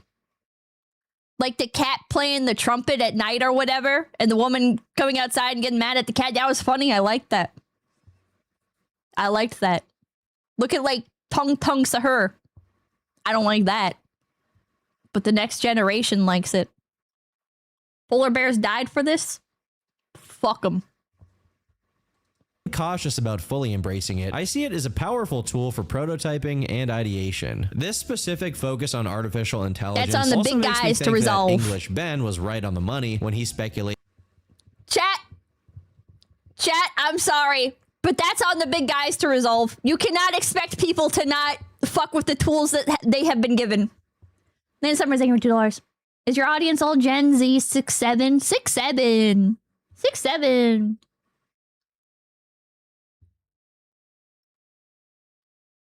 I would hear AI slop music playing in Walmart these days. Yeah, there was a few AI songs that like made it on the Billboard Top 100. They love it. They love 6'7". That Watch Mojo uses it to write their videos. And on that note, I'm really surprised that no one else who has talked about the Watch Mojo controversy has really gone through Ash's blog more, because there are a lot of interesting tidbits. For example, he wants to make movies and TV shows, with one of them being set please in a make fictional AI version movies. of his office, where he is the main character. The ambitious head of a rising YouTube channel, The Count, struggles to wrangle his wildly diverse staff while navigating the non-stop pressure of innovation. The daily mission to crank out fresh pop culture top 10 lists that fuel the channel and the chaos. Each episode is anchored around a list driving the story, diving into office politics, fleeting friendships, and generational clashes among staff, cynical Gen Xers, idealistic millennials, and unpredictable Gen Zers, all obsessed This is AI with generated. ranking everything. Ashcan claims to have an entire show bible written about this, with characters, season summaries, and episode by episode breakdowns. I really hope he somehow convinces someone to give him money to make this. Without AI, preferably, because whatever this Thank you. would What are you reading? would Sushi. be What absolutely ate my last magical. bite? I'll just state the obvious here. Ash's ideas on what makes cool music and what makes good TV read very much like a dude in his 40s who became a successful entrepreneur and now thinks that business savvy means he can work in creative fields. People who make good music and TV generally spend their entire lives doing it, or at the very least, they spend their entire lives working in creative fields in general. At this point, Ashcan has been spending his entire life running a channel that pumps out easily digestible trash, which is why his best idea is the daily mission to crank out fresh pop culture top 10 lists that fuel the channel. So despite him not watching Voyan's video, it's very clear that its existence rubbed Ash the wrong way. He continued to have a slap fight in the comments section, coping about how the very idea people even thought about Watch Mojo enough to hate it somehow meant the channel still had relevance. He was leaving so many comments that people said he was crashing out, and in response, he linked a new t-shirt on the Watch Mojo store with the text, "Running out of ideas since 2006, crashing out since 2026." With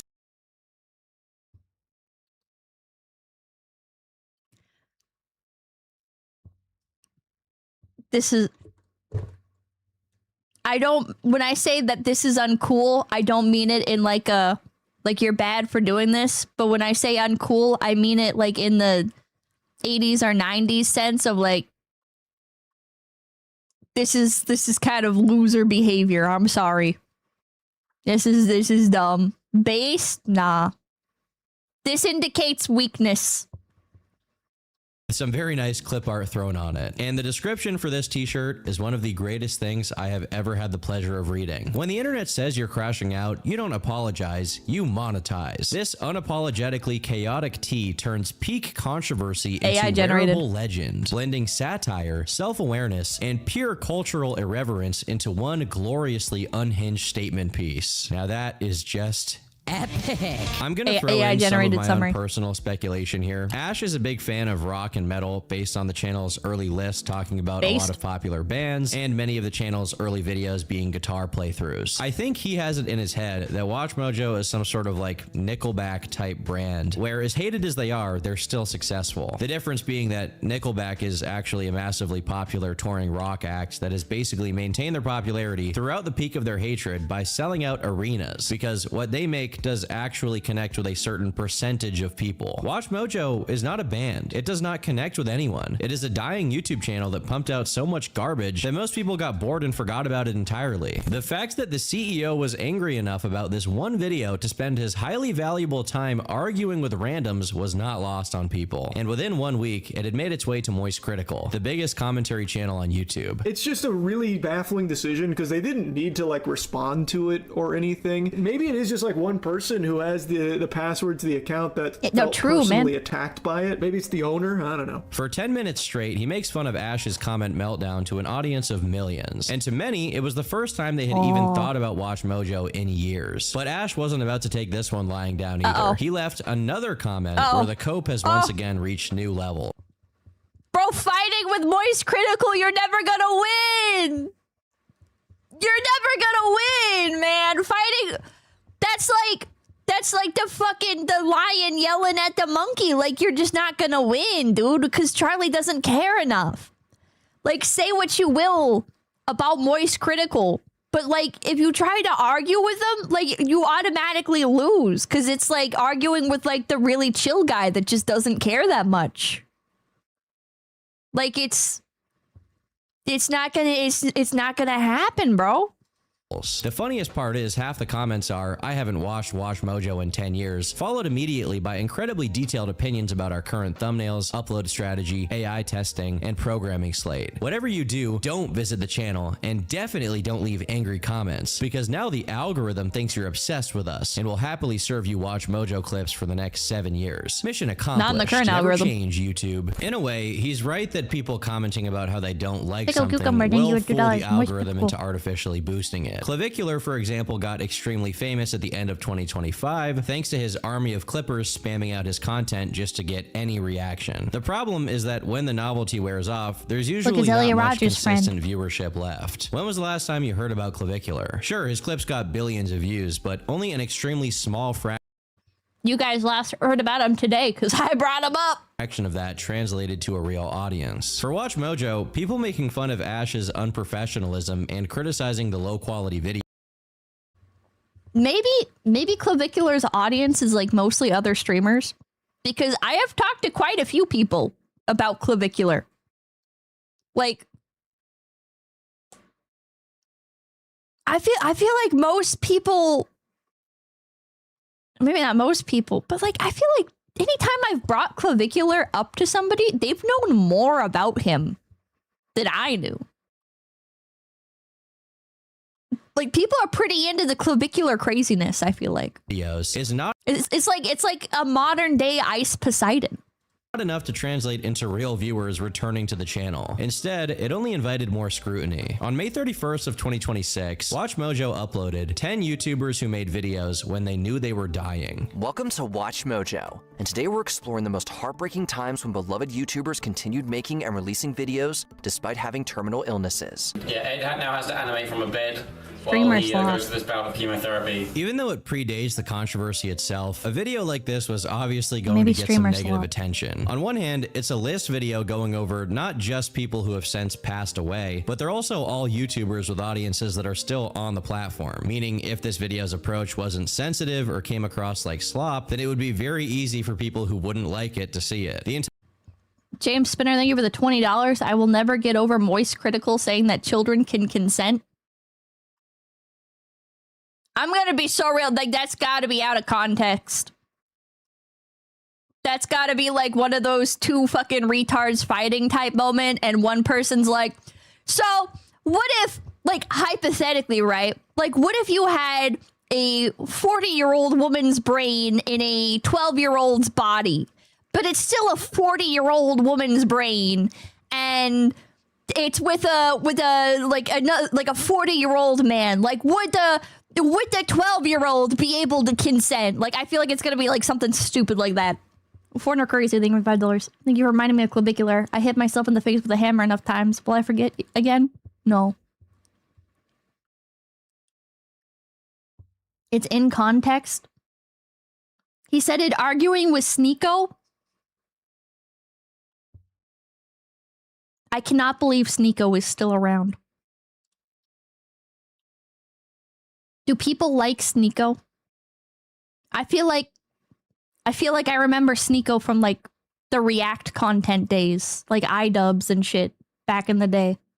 Now I know him as the guy from that one Hassan Piker clip where Hassan is crashing out because, like, every time mainstream news talks about Hassan, I guess they also show 𝐒𝐿𝐴𝐽.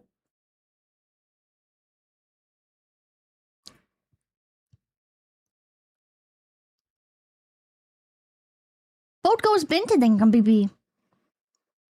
𝐒𝐿𝐴𝐽 has no views, he just view bots. The context was gender stuff. Oh man, that's a whole can of worms. Can I be honest? I don't care. Just like when JonTron got into a political debate, I don't care, man. Don't want to know. Don't care. Runtime has this weirdly upbeat stock music as the narration plays, and then they'll just do a hard cut from that to all of these guys saying, "I'm about to die," and it's pretty off-putting. That is an aggressive form of cancer. Unfortunately, in 2018, shortly after announcing his secret wedding, Thomas confirmed that there was no more treatment available for him. Oh, that's depressing. Oh my god. Picture. He's a YouTuber who's been on that the was so platform depressing. for 20 What the hell? years, and more recently, he's pivoted into commentary videos where he calls out plagiarism, content that relies on AI, and stuff that he and the general public would consider slop. Obviously, WatchMojo fell in. I'm gonna be honest. People think that I don't like Jack's films because he went after Fillion. But I just never liked Jack's films. I feel like Jack's films and like Jacksepticeye, like they both have motherfuckers named Jack. They both have like this snobbery to them that just immediately puts me off. And so even when I agree with them on something, like I just don't want to hear it because they're so fucking annoying. He genuinely used to be funny. He hasn't been for 5+ years now. Yeah, I can't say I never liked them. There was like there was some series he did before he started doing the meme review thing. Oh, Jacksepticeye's name is Sean, but yeah, okay, whatever. Whatever. But I don't know, it's like this sort of like pretentious level of hating where it's like, I don't know, I find you pretentious and annoying. Like, I don't know what to tell you. That's fucked up that Sniper Wolf posted his house online. That shit was crazy. But also, I'm not saying this justified Sniper Wolf posting his house online, but like later when he made like the Jax Films account or whatever, where like he started posting like parody content of Sniper Wolf, like it's just such a level of like it's like female pettiness. It's like, God, how do I describe that? It's like you're too committed to the bit. You have like I have too much free time, and I think you have too much free time. Like this is like it's just kind of cringe. Desert Wave, thank you for the $5. Sneeko was arguing for lowering the age of consent. Critical said he'd rather support trans kids transitioning after medical care than child marriage. I don't want to get into any of that, man. Radical, get real, they give $10. Had a friend get mad at me because I said Hassan and Nick Fuentes are different heads of the same coin. Oh, God. Him choosing to be named Jack only made your point stronger. True. Pettiness and boredom. I assume the bit was he's snooping to Sniper Wolf's level. No, the bit was that, like, he's doing Sniper Wolf's content, but, like, doing it how she should be doing it, like, giving credit to everything that she's watching. Which is not, like, a bad idea. But it's, like, to the extent at which you, like, the extent at which you're taking this bit is just very... You're both assholes. I don't like either of you. I don't like either of you. Paradox of Madness and Red Lords. Jacksepticeye complained that one of the Resident Evil games were racist due to what? Okay, man. What the fuck? You're mad he went after Fillion, let's be honest. I don't even remember what he said about Fillion. It's manufacturing drama when you really could just ignore it. At a certain point, it's not a bit anymore. You just want to do that. Yeah, I think that's like a certain layer to it. Is I can see that what Jack does is like very, like it's technically impressive, right? Like he has a way of honing in on the culture, like the broader cultural consciousness of like this specific side of YouTube, and he's able to like hone in on it and turn it into like something that he can be like a figurehead for, basically. Like it's like taking issues and like honestly like doing a fantastic job capitalizing on it, basically. But he's so smug about it, and like I can tell. Like I know what you're doing. I know what you're doing, you son of a bitch. I know what you're doing. I sound like an insane person when I say it out loud, but I know what you're doing. I know what you're doing, motherfucker. What? I'm not doing anything. I know what you're doing. I know what you're doing, motherfucker.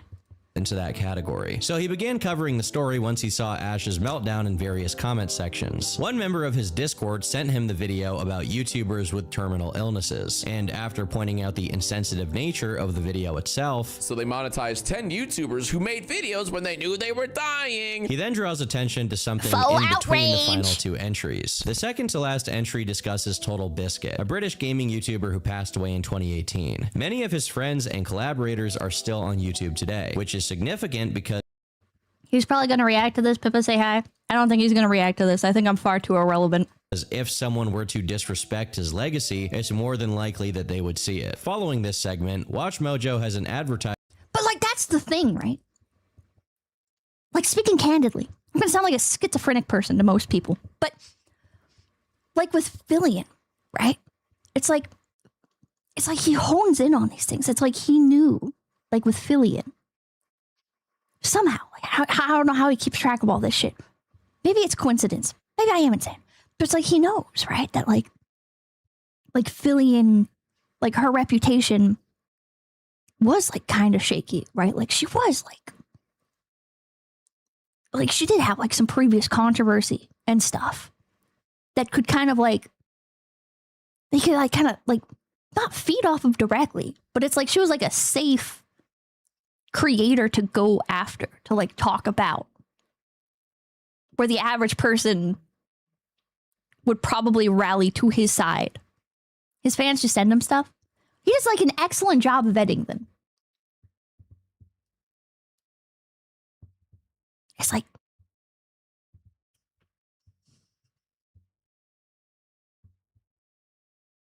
they're very technically impressive. Very finger on the pulse. Yeah, and good editor. But God, I hate you. God, I hate you, Jax Films. I respect you in the way that I respect, like, Lou Bloom from Nightcrawler. I'll run, thank you. Oh yeah, Total Biscuit's wife is a VTuber now. Glad to know she's doing well. His wife is a VTuber? That's so crazy. Wait, I think I saw that. I think I saw that. You can literally just look things up. No, Shep Kennedy, you cannot literally just look things up. You cannot just literally look things up.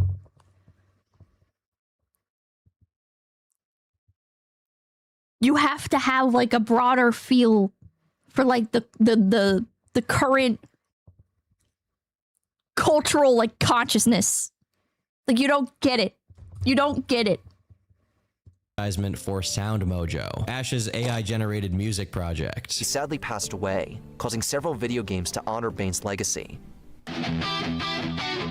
Before we continue, check out this single from Sound Mojo's album Balance. Classical music reimagined as rock, hard rock, and metal. They immediately follow this up with their top pick, Technoblade, a Minecraft YouTuber, but more importantly, an extremely beloved creator who passed away in 2022. The juxtaposition of sandwiching two sections about YouTubers who got cancer and passed away around an ad for an AI-generated metal song is so funny, but also so morbid. Even with how little care WatchMojo obviously has for any of the things they talk about as a channel, I don't know how a single employee didn't see this and say, wow, I think this would probably be a bad idea. People would not like this thing that we're going to do. I know they have a very content-first approach to everything, but even if they were thinking in the most sociopathic way possible... I just got fucking jump scared, man. I got like 5 text messages in a row, and I was like, what the hell? What the hell? It's Mamakin rambling about stuff. Self-preservation and making money was their top concern. It should have been obvious. She's like reminding me about something for later. I'm like, bro, if you send multiple text messages in a row, man, I'm gonna think that like something fucking died, or like I need to fucking go out there ASAP or something, man. To anyone with a brain that this was not going to go over well. Before we continue counting off these dead YouTubers, check out this song. Jack decided to investigate the comment section of the video, where he found the Sound Mojo account arguing with anyone who didn't like the AI music, who he speculated to be Ashcan. I'll spoil it now. She sent a kissy emoji. The way he types is one-to-one with how he commented on Voyan's video. He talks about Sound Mojo on his blog. There is no way that anyone cares about AI metal music more than the CEO of WatchMojo.com. One commenter pointed out that Ash should label these uploads as using generative AI so as not to deceive people into thinking it's a real artist, given that the only indication he gave was on his blog. Ash responded by saying, "What a generation of whiners. Don't like something? Steer clear, mate. Get off your high horse. We produce content for fans, not for blowhards who go around preaching for a bunch of wankers." This makes me genuinely curious if Ash thinks there's some diehard audience of AI Mojo fans just waiting to run. There's an AI tag. If your video is AI, just put the AI tag on it. Like, it's a selection on YouTube. For those of you who don't know, when you make a video, it asks you, is this AI? And you can just check it. Rise up and defend him. Hey kid, back off. We are WatchMojo. Even back in the day when the channel was doing well, I don't think anyone was saying, I'm a WatchMojo fan, or buying their merch. All new t-shirts with all new designs that show off everything you love about WatchMojo. Put this in your Hinge bio, see how that goes. In the comments, you can really see how Ash's view of himself as an accomplished entrepreneur and somewhat of an art pioneer shines through. The same commenter from before says, asking for transparency and truth in advertising is not preaching. Your channel is not being upfront about generative AI to catch those who haven't learned to recognize it. Practice what you preach and get off your high horse. Your behavior is why prompters are regarded as frauds. Ash responds with, I throw out insults because I'm tired of self-aggrandizing twats complaining about everything and anything. No one said F all when WatchMojo lost money for 6 years and we retained humans and didn't become a content farm. If a channel pumping out 7 videos a day with titles like Top 10 Greatest Supergirl Moments, 20 recent movies with the most nude scenes, and top 75 things everyone gets wrong about famous movies, all uploaded in a 24-hour period is not a content farm, then I don't know what is. And here's the thing, I don't even really care, and I don't think anybody really does. Sure, these videos suck, but I don't think anybody's gonna let WatchMojo ruminate and stew in their head for years on end. Especially not out of jealousy, because if anyone wanted to, the formula is there. You can just do it yourself. No one is waking up in the middle of the night in a cold sweat saying, "God damn you, WatchMojo. It should have been me." Ash doesn't realize that him breaking the veneer of a professional channel to brag and put down people who have light criticism of his AI music project is more of a story than anything else his personal media empire has done in at least a decade. From here, the story made its way to Twitter, and total... Yeah, I don't know. Like, chat, this is gonna be one of those things where it's like he comes out after and he was like, it was all part of my master plan, and it's like, but it's not gonna work. It's not gonna work, bro. Biscuit's widow became aware of WatchMojo's tributes to her late husband. My late husband, Total Biscuit, being mentioned in a Lazy Listicle video by WatchMojo called 10 YouTubers who made videos when they knew they were dying is tasteless enough. Plugging their AI slop music project in it as well, unforgivable. You should be ashamed. This tweet got more likes than any video WatchMojo. I don't know if it's... like...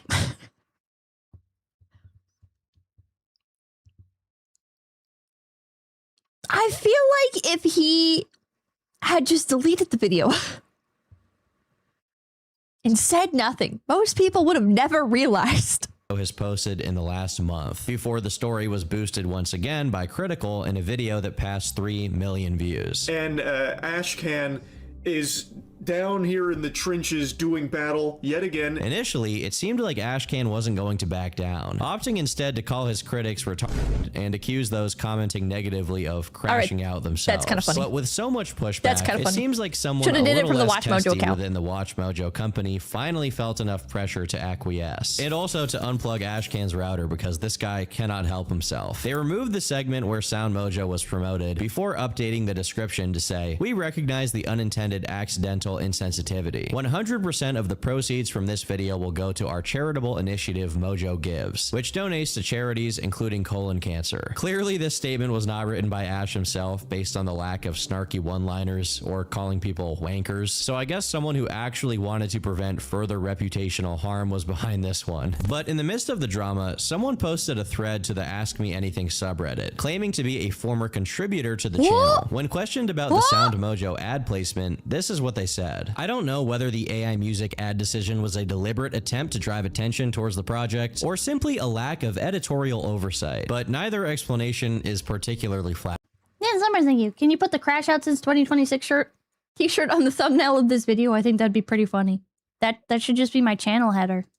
If it was deliberate, I don't believe there wasn't someone internally who didn't at least consider that it would have backlash. Just likely that voice wasn't heard. If it wasn't deliberate, then it suggests a level of drift inside the company where something that should probably have raised concerns didn't. Ashcan's likely the one commenting, and this isn't actually anything new. The outbursts have just put a spotlight on it. I think this is accurate based on two things. Firstly, the deleted comment on the I Hate Everything video from years ago, and secondly, a statement Ashcan made on his blog where he says that he used to live in comment sections over a 5-year period. There's likely many crash outs that have simply been lost to time due to Ash wiping his social... search.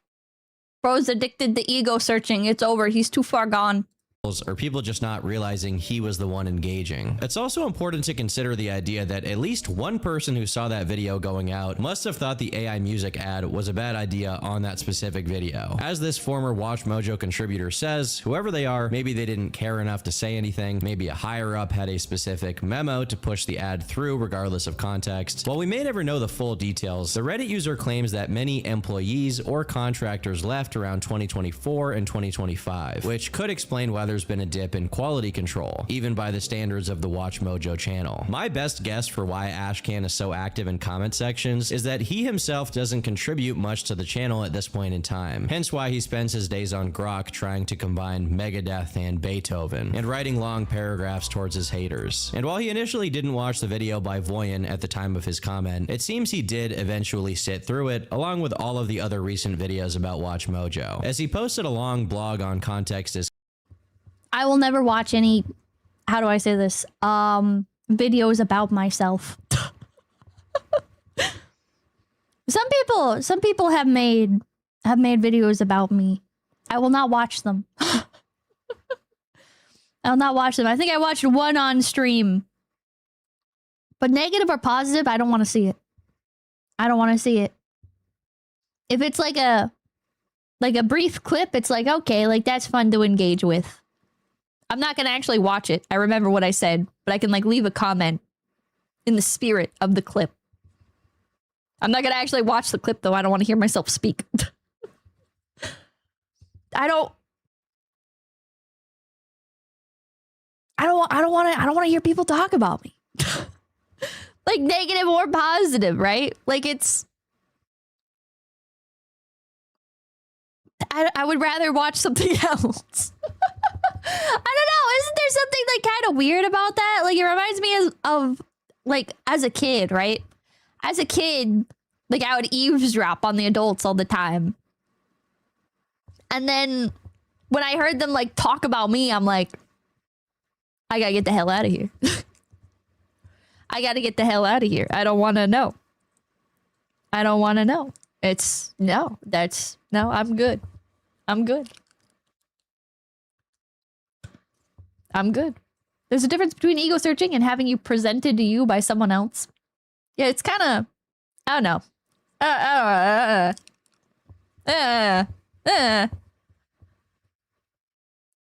How do you get feedback if you don't watch people's videos about you? Well, I have a live chat that gives me feedback in real time. So I would say that would probably suffice, right? And then like occasionally I get feedback on Twitter. And I'm not going to lie, whenever a tweet goes above like 1,000 likes, I just mute it. I just mute it. And sometimes like people will send stuff to me. Like other people will get angry on my behalf about things and they'll send it to me and they'll be like, did you see what this person said? And then I'm like, ah, shit. Well, now I'm angry. Now I got to respond. Sometimes anyways. I feel like most of the time people do that. I ignore it. I don't know how to tell people politely that I don't want to that I don't want to see that. I don't know how to tell people nicely. Like a lot of other streamers, like they'll do it because they're trying to be nice, right? They're trying to show that they're like on your side with something. By latency, thank you for $2. Sneed and feedback. But it's like I don't know and I don't care. I don't know and I don't care. Or well, I didn't care and then you showed it to me and now it's on my mind. But out of sight, out of mind. I just mute stuff and then I don't worry about it.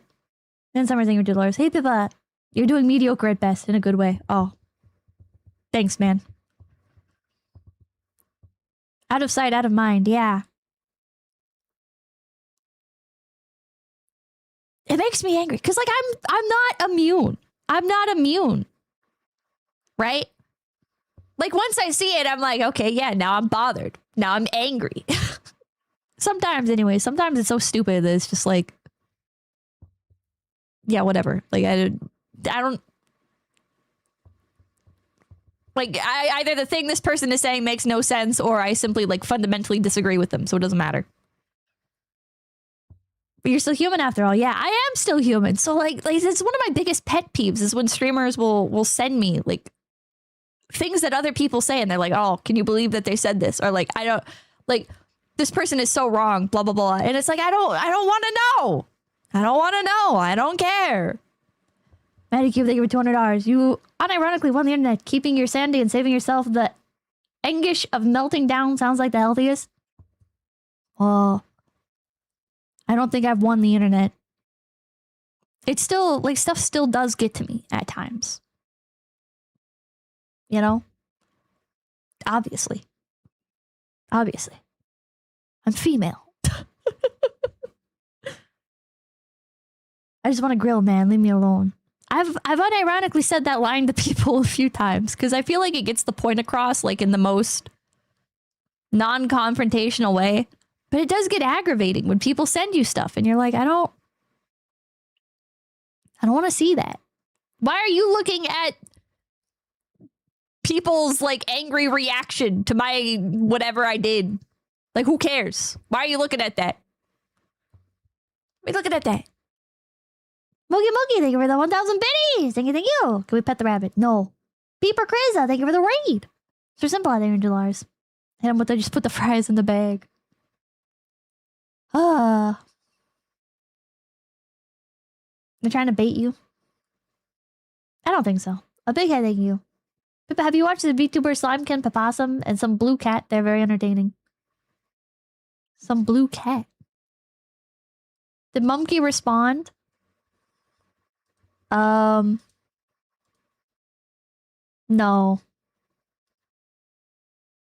No. Maybe someday. Directly referencing the public backlash. I love this guy's writing style because every time he says anything... Oh, apparently he doesn't really use Twitter. He can't help but open it with something like, from 2012 to 2016, Dude, he's grew from less than 10 Oh, Purple Cat, he's colorblind, bro. employees to over 50, as our subscribers went from 10,000 to 15 million. In our 20-plus year history, we've experienced many company life stage cycles, and I'd say we're now in our third growth period. In case anybody reading this forgot that this is coming from the founder of the hit YouTube channel, TheWatchMojo.com. The Watch This is equivalent Mojo. to some washed-up unk talking about how high school rocked, and he could bench 225 in his prime. No one cares. Hell yeah. Time moves on, and if it still mattered, you wouldn't be reminding everyone about it all the time. I have two theories for why he's like this. A, this is Ash's personal mental hang-up, and he'll never get over the time Watch Mojo was big on YouTube, because this is all he personally has. I don't think I would ever get over it either, to be honest. I don't blame him for this. I think if I had 15 million subscribers and then I started getting like 1,000 views per video, I think I would also crash out. Cruisers, thank you. Not gonna lie, some of the schizo rants about Face Connect on Reddit make for very entertaining reading. They believe some insane shit. Don't even get me started. Chaos, thank you for the $5. Can you believe what Cat said about you? It's crazy. And Summer, thank you. Did you get performance reviews? Can we sit in on one? Performance reviews? Like from management? I mean, if you ask for one, you can have one. But no, management doesn't just give out performance reviews. To my knowledge, anyways. I don't know. Sometimes other people tell me stuff. They're like, I don't know if I should give specific examples, but like some people like in Face Connect will like tell me about something that's like mandatory for them. And I'm like, what? And they're like, yeah, blah, blah, blah. And I'm like, that's mandatory? And they're like, yeah. Oh my God, oh my God, there was like a spreadsheet thing in the beginning. There used to be like, in the beginning, there was like a thing where we were supposed to like fill out like a spreadsheet after our streams of like what our highest viewership was, because like it presents all the stats to you at the end. So at the end of your stream, when you hit the end button, it like tells you like all of your numbers. So you were supposed to, like back in the day in Face Connect, oh my God, I completely forgot about this. You had to like fill out the spreadsheet with like the name of your stream and like what you were doing or whatever and like your numbers. And I didn't know.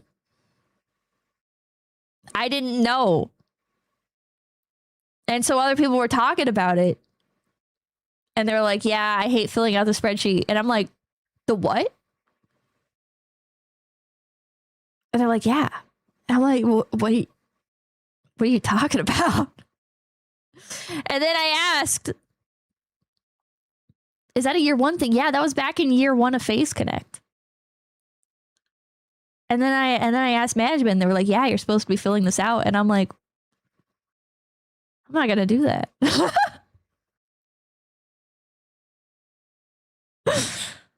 I'm not gonna do that. Straight up, no. This is a waste of my time and it's a waste of your time. I'm not gonna do it.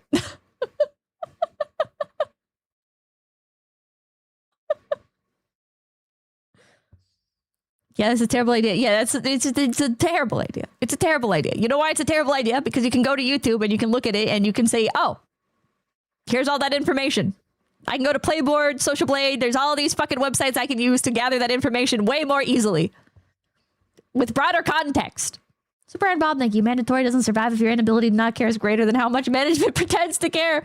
People would benefit from this lesson. Yeah, there's been a lot of stuff in Phase Connect. I say that I'm management's lapdog, but if I think something's dumb enough, I just won't do it. Some of it's just like, it's a waste of my time. It's a waste of my time. I'll pay somebody else to. If it's really so mandatory, take it out of my paycheck, make somebody else do it. I'm not gonna do it. Bro, well, you have to value your time, chat. You have to value your time. Me personally, I'm not gonna fucking fill out a goddamn spreadsheet of my stream analytics. I'll send you a link to Playboard. They know that's why management never asked you, so I showed you. But yeah, so I'll still find out about stuff like that from time to time. Like, people will be like, oh yeah, like I have to do this. And I'm like, what? What? The fuck are you talking about? To hang his hat on at the end of the day, or B, he has beaten himself into a permanent self-promoting corporate speak because it unfortunately was extremely effective for him at one point in time. Because he's been rewarded for talking like this, selectively ignoring all negative things and exclusively focusing on how he's the GOAT and his inventions are innovative and brilliant, he just continues to do so in the hopes he'll catch lightning in a bottle a second time and some billionaire investor is gonna shovel over a pile of money. Something tells me that won't happen. But in this blog, he does directly respond to the criticism of the top 10 dead YouTubers video. Media companies inevitably cover tragic events, crimes, disasters, and controversial subjects. Watch Mojo has covered people through biographies, profiles, and lists, and we have always honored those who passed away with tributes. People magazine featured Princess Diana on a special edition issue that was its bestseller until its 9/11 issue. And while some people objected to it, print media never gave its readers the same power that online media does. He then says that he's yeah, you know what? He's kind of cooking. He's kind of cooking.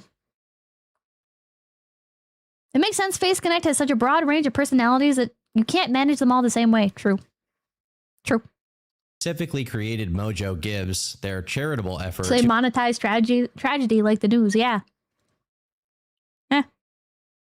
To mitigate criticism that they may get for profiting off of tragedy or sensitive issues. I'm not kidding, this is a direct quote. Recognizing that and understanding that YouTube was not traditional media, a decade ago we launched Mojo 𝐒𝐿𝐴, which simply identified a relevant cause I don't care about the cope. passed the proceeds. I can't imagine a stranger thing to say out loud, but even if we push that aside, Ash clearly fails to understand the criticism being made. There are plenty of channels that cover controversial events, from true crime channels to war documentaries to interviews with criminals. The reason why some channels get pushback and some do not is generally their approach. If you're going to talk about something serious, the expectation is that you treat it with some humanity. Your video should recognize the broader social implications of what you're talking about. It should treat those involved as real people rather than just a story to slap into your content and laugh at. If you're not going to do that, then no, I think it's just optics.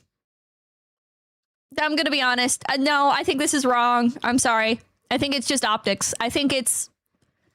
There are some things that you can get away with when you're a big faceless, like, media corporation on, like, a huge scale that people are familiar with and have developed, like, goodwill for, and there's, like, PR managers and shit.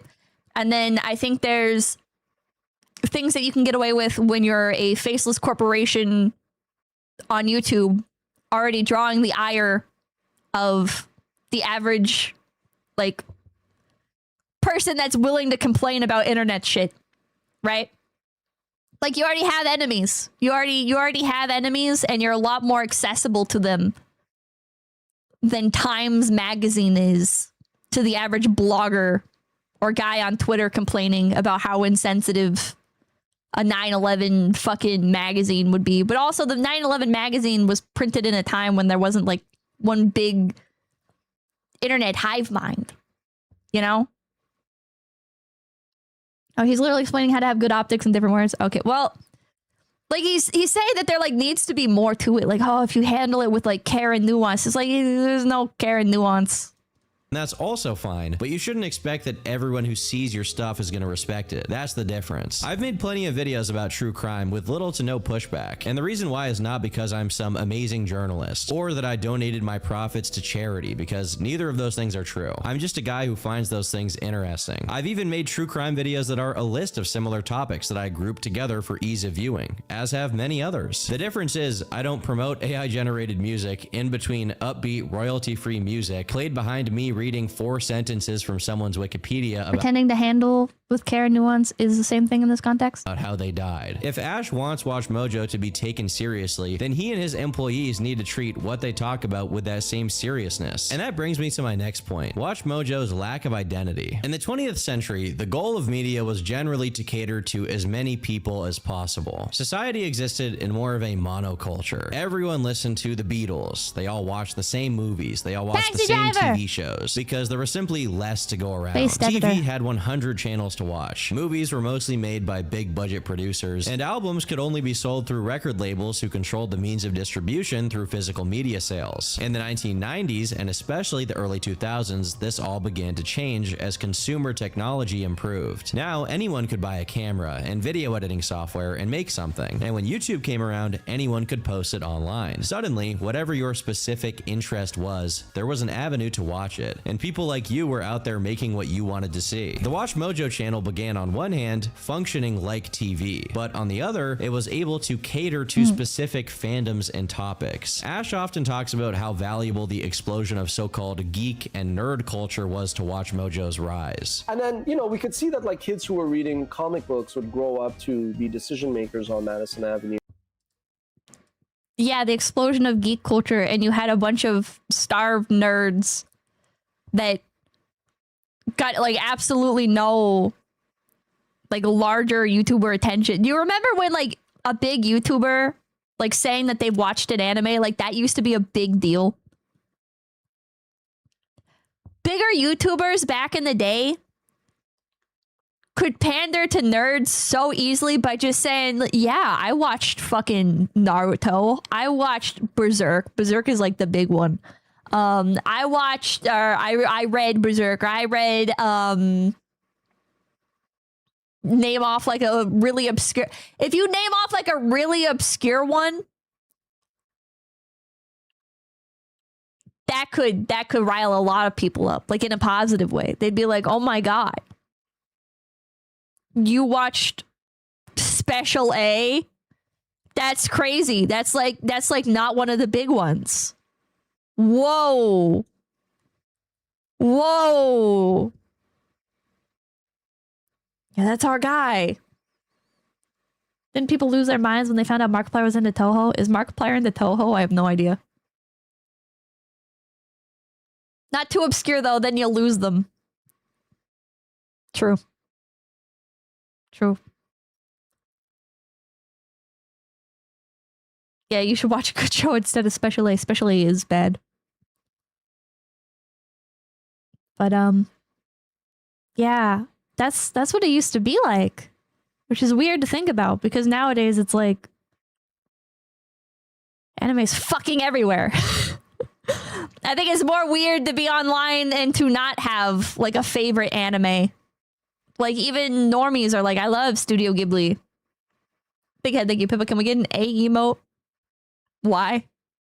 And Hollywood, and we were like, hey, what you're seeing now with Big Bang Theory becoming the #1 show on TV, or the MCU universe being the biggest box office generator, these were all like niche ideas. You know, the nerds or the geeks have taken over. We were kind of like, it seems like this will get bigger. So in the early 2010s, whatever you were passionate about had content for it online. And WatchMojo became the most popular on YouTube because as a company, they could produce more videos than anyone else. From Star Wars to anime to internet culture like creepypastas, they were able to You can't spell my name. You can't spell my name because there's no A. But that's kind of funny. Every single interest. But as time passed and their catalog Did he grew just say niche? Yeah, a lot of people say niche.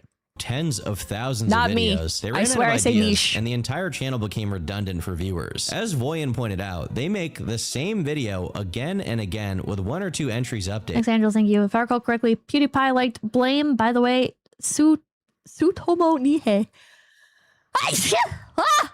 And as they were completely oversaturating the market to the point people were annoyed anytime Watch Mojo was in their recommended, other more personality-driven channels began to occupy those niches instead. Channels run by people who actually cared about the topics they discussed, like rather Rob than a and his faceless crime shadow ones. that had no personal investment beyond their own job security. All of this begs the question, who is Watch Mojo really for? Who is the video top 10 best pop culture references in Free Guy for? Are 𝐒𝐲_𝐶𝐶 fans really clamoring to watch top 10 funniest 𝐒𝐲_𝐶𝐶 moments? Who is going to watch 10 reasons why the Groypers are so controversial from Watch Mojo? The answer is, out of more than 25 million. Is that real?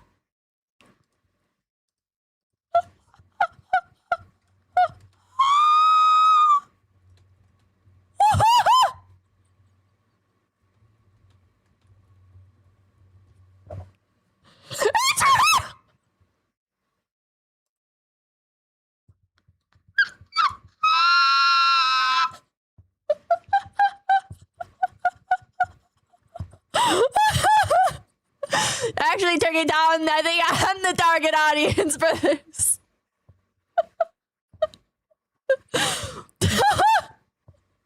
This is a certified group chat jump scare, actually. What the fuck? Westy West, thank you. No one's a geek anymore. I only read textbooks. Watch it. I can't click on this, chat. I can't click on it. You guys can go watch it. Million people who have at the very least been aware enough of Watch Mojo to subscribe to them. Generally less than 10,000 people on any given video. And that's just a matter of fact. Ironically, the Watch Mojo channel is now back where it started, barely getting any significant viewership except when they make a gooner bait title and thumbnail. Perhaps the greatest irony is that if Ash had never left that comment on the Voyan video in the first place, then Critical, Jax Films, Diesel Patches, and hundreds of other commentary channels never would have even remembered that Watch Mojo existed. Ash ends his blog by saying he's learned his lesson about arguing with people in comment sections and has no intention to do so in the future. We'll see how long that lasts. Yeah, I've don't been do Turkey it. Tom. Thanks for watching, and until next time, leave me alone. Hell yeah. Well, that turned into a full-length stream. Oh my god. I gotta watch that. I gotta watch that video, chat. What the fuck, dude? Why? Why did they make that? All right, Watch Mojo, I have some ideas for you. I have some ideas for you. You want to go down this pipeline? All right. Here's what you're going to do. All right. Top 10 moments Hassan Piker likely shocked his dog on stream. Top 10 moments Asmongold was the Roach King. Top 10 times Destiny got cucked live. Top 10 times Mizkif let his demon out on stream. What else? I'm giving you these ideas for free. Come on. You should take them. Next Angel's name for $10. By the way, did you hear? It's possible to keep brains alive in jars now. They use them to test drugs for treating mental illness. Oh God. That said, would you or other phase members like to contribute? No, probably not.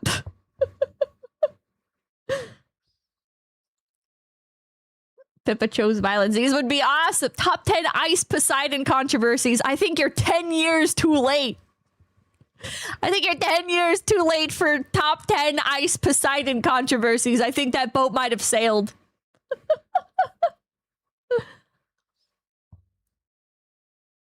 Oh, God. No, Pippa, get Fishman to buy Watch Mojo and put you in charge. Oh, put me in charge of Watch Mojo. I have so many ideas. Watch Mojo, man. Message me on Twitter. I got so many ideas for you. Top 10 times kick streamers took things too far. That one's a good one. That's a good one. Top 10 times XQC mispronounces an animal. A little bit outdated, but pretty good. Yeah, top 10 fish tank contestants. Top 10 paid clavicular clippers. That was a little niche. It's a little niche. Top 10 boogie crash outs. I think that one's also a little bit more outdated, maybe. Good trip down memory lane, though.